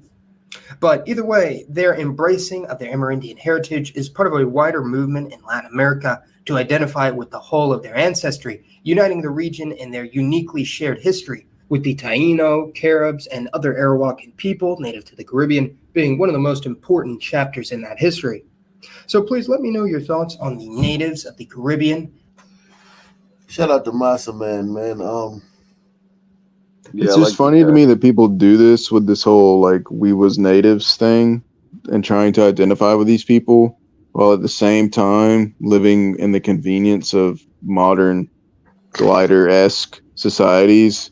And it's like, which one do you want? Do you want the murderous, hatchet through your fucking face? Cannibals. Cut your heart out, eat your neighbor shit that these people used to do? Or do you want the high-rise buildings and the air conditioning and all that shit? Because you got to pick one or shut the fuck up. Let's see this. Update. I just ask that you guys keep us in prayer.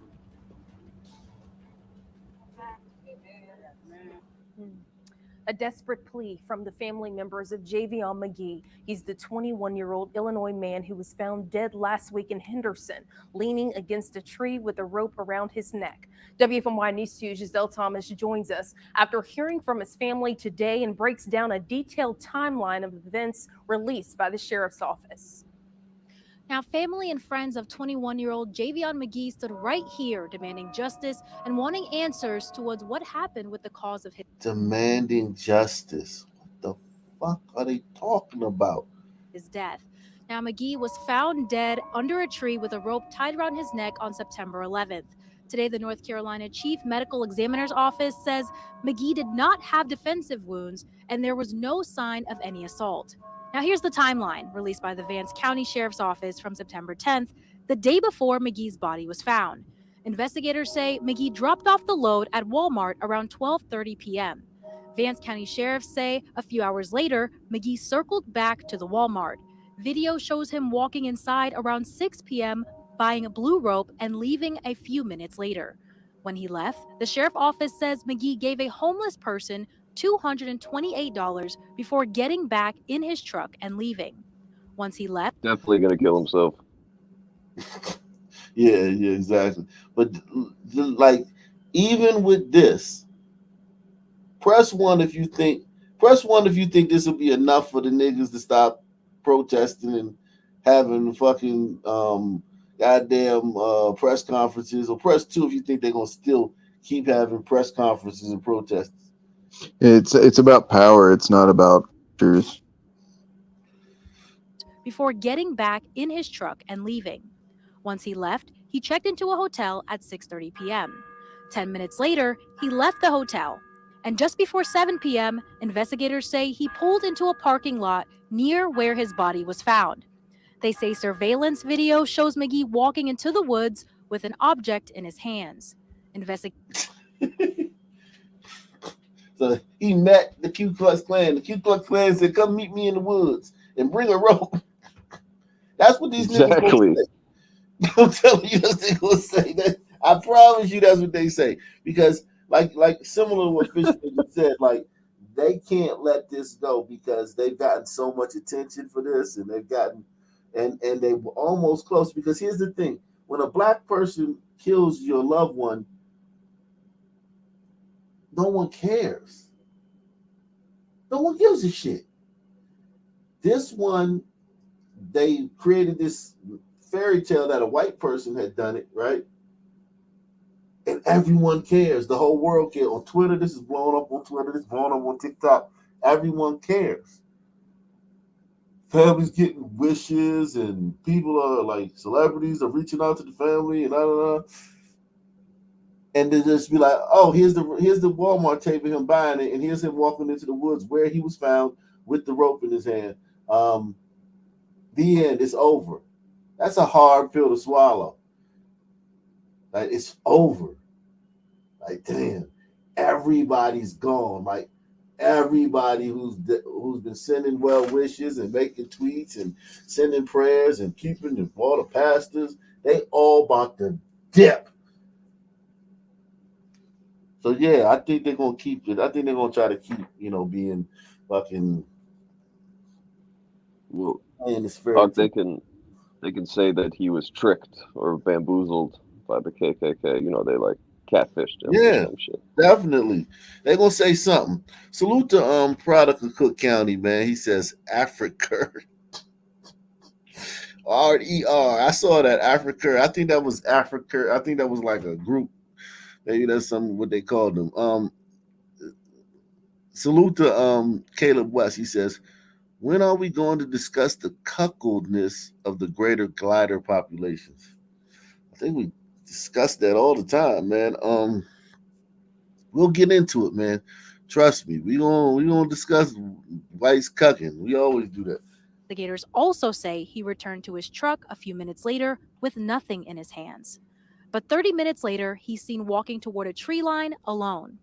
McGee's body was found the next morning. Now, his father says his son was following in his footsteps as a truck driver, and says his son's sudden death is unbearable. He was one of the first people that say, "Hey, Dad, I'm about to go drive," and I'm like, "Wow, well, what make you want to do that?" He said, "I just want to do it. I want to put in my work," and that's just how he was. Now, the cause of death has not yet been determined, and investigators say that a rope was wrapped around McGee's neck 11 times. Now, the autopsy report is not yet ready, and the toxicology report is not ready. It's shit like an open and shut case to me. Pretty much. Man, that's what happens when you get so wrapped up in these weird ass narratives that black people are getting hunted. and you stuck in like the 1920s.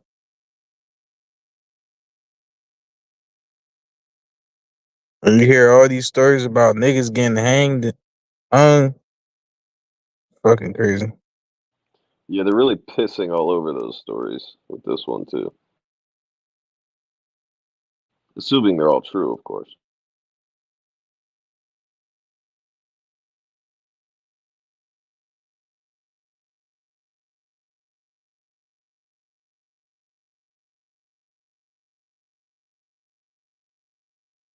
Man, I know they want this to be a white guy so bad that did this. This going if they could connect the white person to this in any way, it's gonna be one of the biggest. It's gonna be the biggest one since George Floyd by far.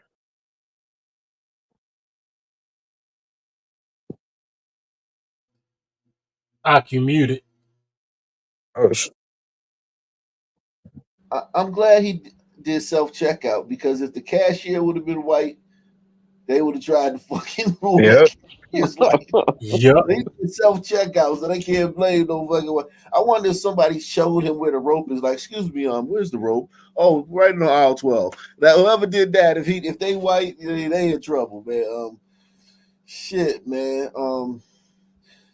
This shit is crazy, man. There's been continued pressure on the Vance County Sheriff's Department to release more details about the investigation into McGee's death after his body was discovered leaning up against a tree with a rope around his neck. Many calling this a hate crime, but the facts of the death are still unclear. Today, that pressure led to the Sheriff's Department releasing a detailed timeline of events leading up to McGee's death, including new details about him buying the rope that was found around his neck, giving hundreds of dollars to a homeless person in a Walmart parking lot. And a nigga ain't gonna do that unless he about to kill himself. A nigga ain't giving the homeless person no hundreds of dollars. Shit. Yeah, this is extremely not son. Like this dude was some outlier in a data set type of son. Yeah. He gave the homeless man hundreds of dollars for his soul. So his soul, he wanted to do one good deed before he died. Walmart parking lot. He knew he was gonna kill himself. Driving himself back to the area in Henderson where his body was found. The sheriff also says the preliminary autopsy showed no sign of defensive wounds or physical abuse, indicating he was attacked. But civil rights. So the KKK was just like, what do you mean? So what? Like that? He just said "but" after finishing that sentence. You ain't gonna fight the KKK. He was so scared when the KKK came up to him. Was like, did you bring the rope, boy? He was like, yeah. They're like, all right, boy, get over here so I can wrap this around your neck 11 times. He was like, yes, boss. Yeah, nigga from Chicago. Son, man. And McGee's No family are defense. still pressing for more answers as that investigation continues. As new developments continue to unfold about this case, we wanted to provide you with a bit of context surrounding the case. Sydney Schofield joins us live now after talking to an expert hoping to make sense of where things go from here. Sydney. Well, Stephen, Lauren, all the information we're getting is from people who are so close to this case. So we wanted to talk to someone who wasn't involved at all. I reached out to an old trusted source of mine, Lisa Miller, the former chief investigator for the Colorado Attorney General's office, for her take on the facts. So you can't rule it out. I mean, learned a long time ago.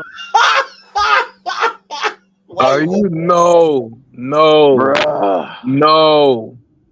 If this bitch says you can't rule out foul play, I swear to God, dog, I have no faith in this society after this, man. This bitch, I mean, yeah, better you not definitely say what shouldn't. she better not say what I think she's about to say. Just look at her face. Yeah, she a white woman from Colorado, dog. Like there wasn't a chance she wasn't gonna be woke.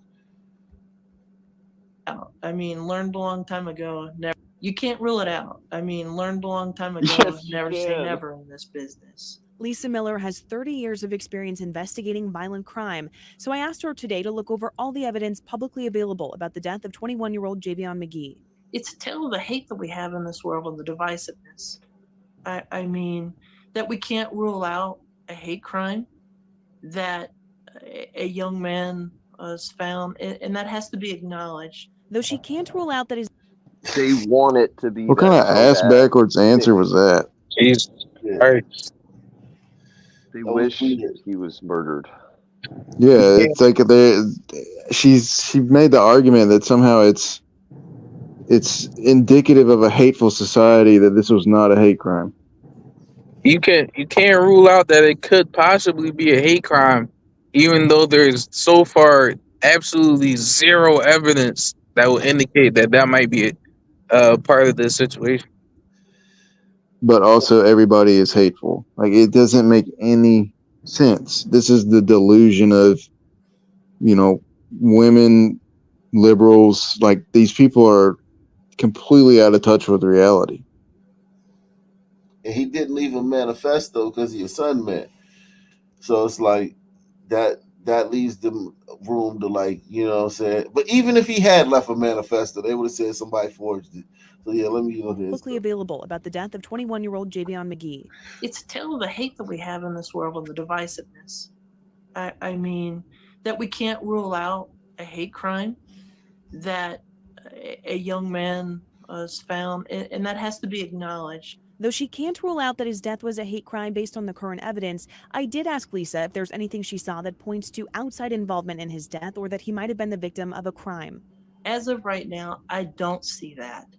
I do see a reason to continue investigating. I mean, we have to be really... Wow, she's got 30 years experience, and she would waste resources and tax dollars. That bitch face looked like a hate crime. I'm telling you. She will waste resources and You dollars. look terrible. Keep investigating this. This is what they say. She was the Colorado Attorney General's office. She's a chief investigator.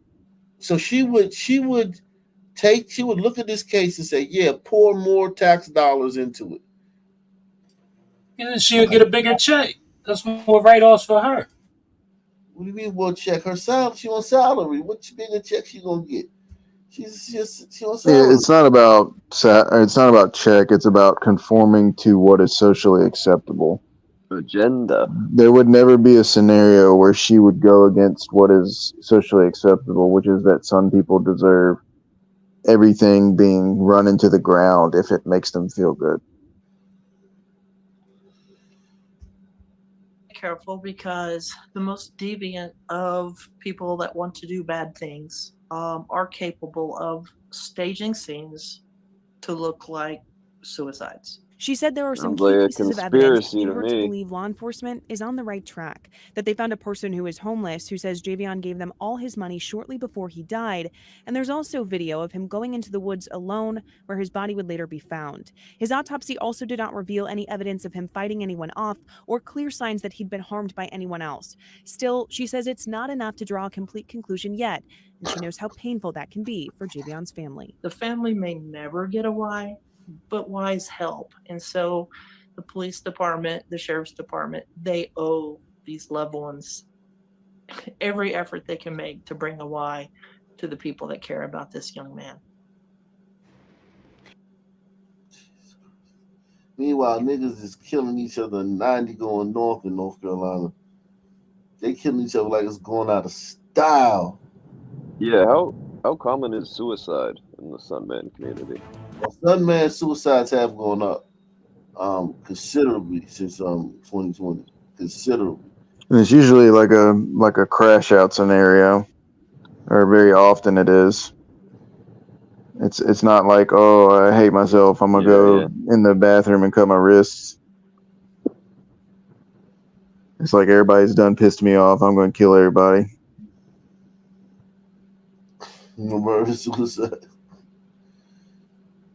Like that nigga that killed his sisters and his pop. Oh yeah. You talking? Which one you talking about? Oh no, he ain't kill himself. My bad, I'm tripping. Yeah, he ain't kill himself. Remember, it was like one from like last week. He killed like 6 people, and then he went to his girl crib to go smother her out. Oh yeah. I remember that. Oh yeah. I forgot. That was North Carolina too, wasn't it? Yeah, I think. Yeah, that was North Carolina. Yeah. And that story no one gave a fuck about that story. Only place I saw that story was here and a couple other places. Dang, this little Did y'all son, see man. that 17-year-old terrorist in Philly? What, today? Yeah, they did a press conference today. What makes him a terrorist? Yeah, but Oh, wait till you see if you see it. I don't have the link. You could probably type in like any of the news stations because they went on. They did a press conference. 17-year-old dude from Syria. I was about to say it can be a son, man. Yeah, I want to do Right. this mass shooting in St. Louis. It was a mass shooting in St. Louis today, man. Of course, it was. It appears to be a son, man. It appears to be from the way they covering it.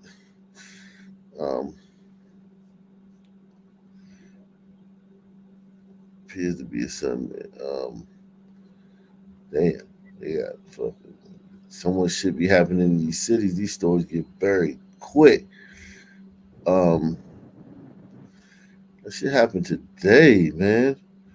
Where is it?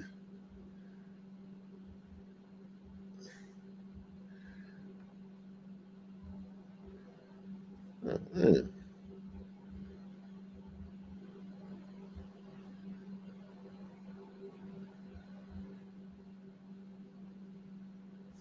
Oh man, I thought I saved it. Um,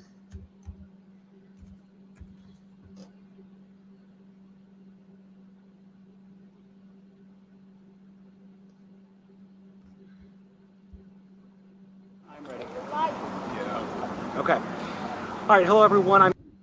New details now on a story we first brought you at 5 o'clock. At least 2 people are dead and 2 others are injured after a quadruple shooting in North St. Louis. It happened near Del Mar and Kings Highway. And Fox 2's Max Deeknight joins us live at the police department. a quadruple shooting, not a mass shooting, a quadruple shooting.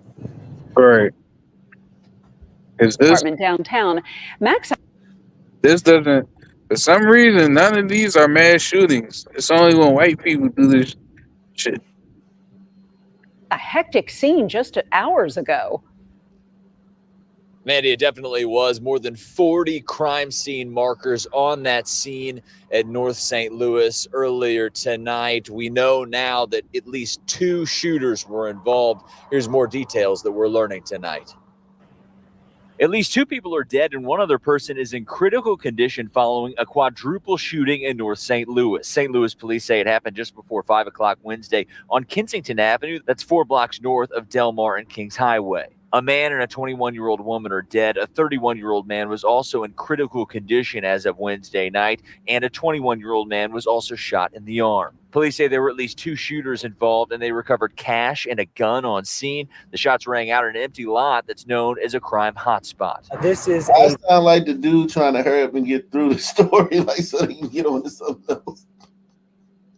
Man and a 21-year-old woman are dead. A 31-year-old man was also in critical condition as of Wednesday night, and a 21-year-old man was also shot in the arm. Police say there were at least 2 shooters involved, and they recovered cash and a gun on scene. The shots rang out in an empty lot that's known as a crime hotspot. This is a vacant lot that officers, District 5 officers, Captain Mark's officers, know to be a frequent area for people to hang out, do drugs, and other activities and break the law. This all happened in the Academy neighborhood. Crime data from SLNPD shows at least 8 people had already been shot in that area so far this year prior to Wednesday's shooting. Police are crediting an off-duty firefighter for stopping and rendering aid to a victim before the ambulance could arrive. That firefighter is an absolute hero when it comes to rendering aid and trying to save individual lives out here tonight. So we applaud that off-duty firefighter for what he did. The department's homicide investigation unit is investigating this case tonight. We'll continue to keep close tabs on it. By the way, if you know anything about this shooting, you are encouraged to call Crime Stoppers right away. Reporting live downtown tonight, Max Deeknight, Fox 2 News. Tonight, 2 people are dead. 2 others are being treated after a quadruple shooting in North St. Louis. Good evening, everyone. I'm Kelly Jackson. And I'm Mike Bush. The gunfire broke out this afternoon on Kensington Avenue near Kings Highway. That's not far from Fountain Park in North St. Louis. 5 on your side's Robert Townsend spoke to the grandmother of one of the persons who was shot. Robert. Mike and Kelly, police are still trying to piece together the quadruple shooting. Meantime, one woman is praying earnestly for a grandson who suffered gunshot wounds. Rosie Jamerson was enjoying a peaceful day inside her home in this North St. Louis neighborhood, but around 5 Wednesday afternoon, I heard some shots, pow, pow, pow, and it sounded like they were close. too close. The worried grandma learned her grandson was one of 4 people shot in the 5200 block of Kensington Avenue in the Academy neighborhood. Oh, Lord. Within 2 minutes of the call being dispatched, officers were on the scene. They combed this vacant lot where police say 3 men and a woman were shot. We know that a man has died and a female has also died here at the scene. We know that of the 2 other shooting victims out here this evening, one is a 31-year-old. He is fighting for his life. He is in critical condition, unstable. And we know that another 21-year-old man has also been shot. He was shot in the arm. Police recovered a gun and dozens of shell casings in the street. It appears, as of right now, that there was an exchange of gunfire between at least 2 people. We have also recovered cash here at the scene. So all of those things we need to look at. Investigators also say the quadruple shooting happened in an area that's known for drug activity and other crimes. This has been an area of concern, and I know the city has female cop. Salute Let's to look at her. Yeah, salute to Jake Best, man. Jake Best in the building. He said, "Power to Arc Nation." Salute to you, man. Salute to all you guys, man, coming through tonight, man. Great show, man. Great show, man. I have to chop this up, man. Any final thoughts from anybody? Oh man, yo, this shit was lit. I love arguing the fucking some of the we was theories. When, as I always say, time and time again, niggas have more origin stories than Marvel Cinematic Universe, and Wolverine today, and shit. yeah, and today's just another example of that. That's about it for me, man. Salute to everybody on the panel. Salute to everyone in the chat. Thanks for allowing me to speak on your platform. Good night, fellas. Same black time, same black channel. Out of here. Peace. Salute y'all. God bless.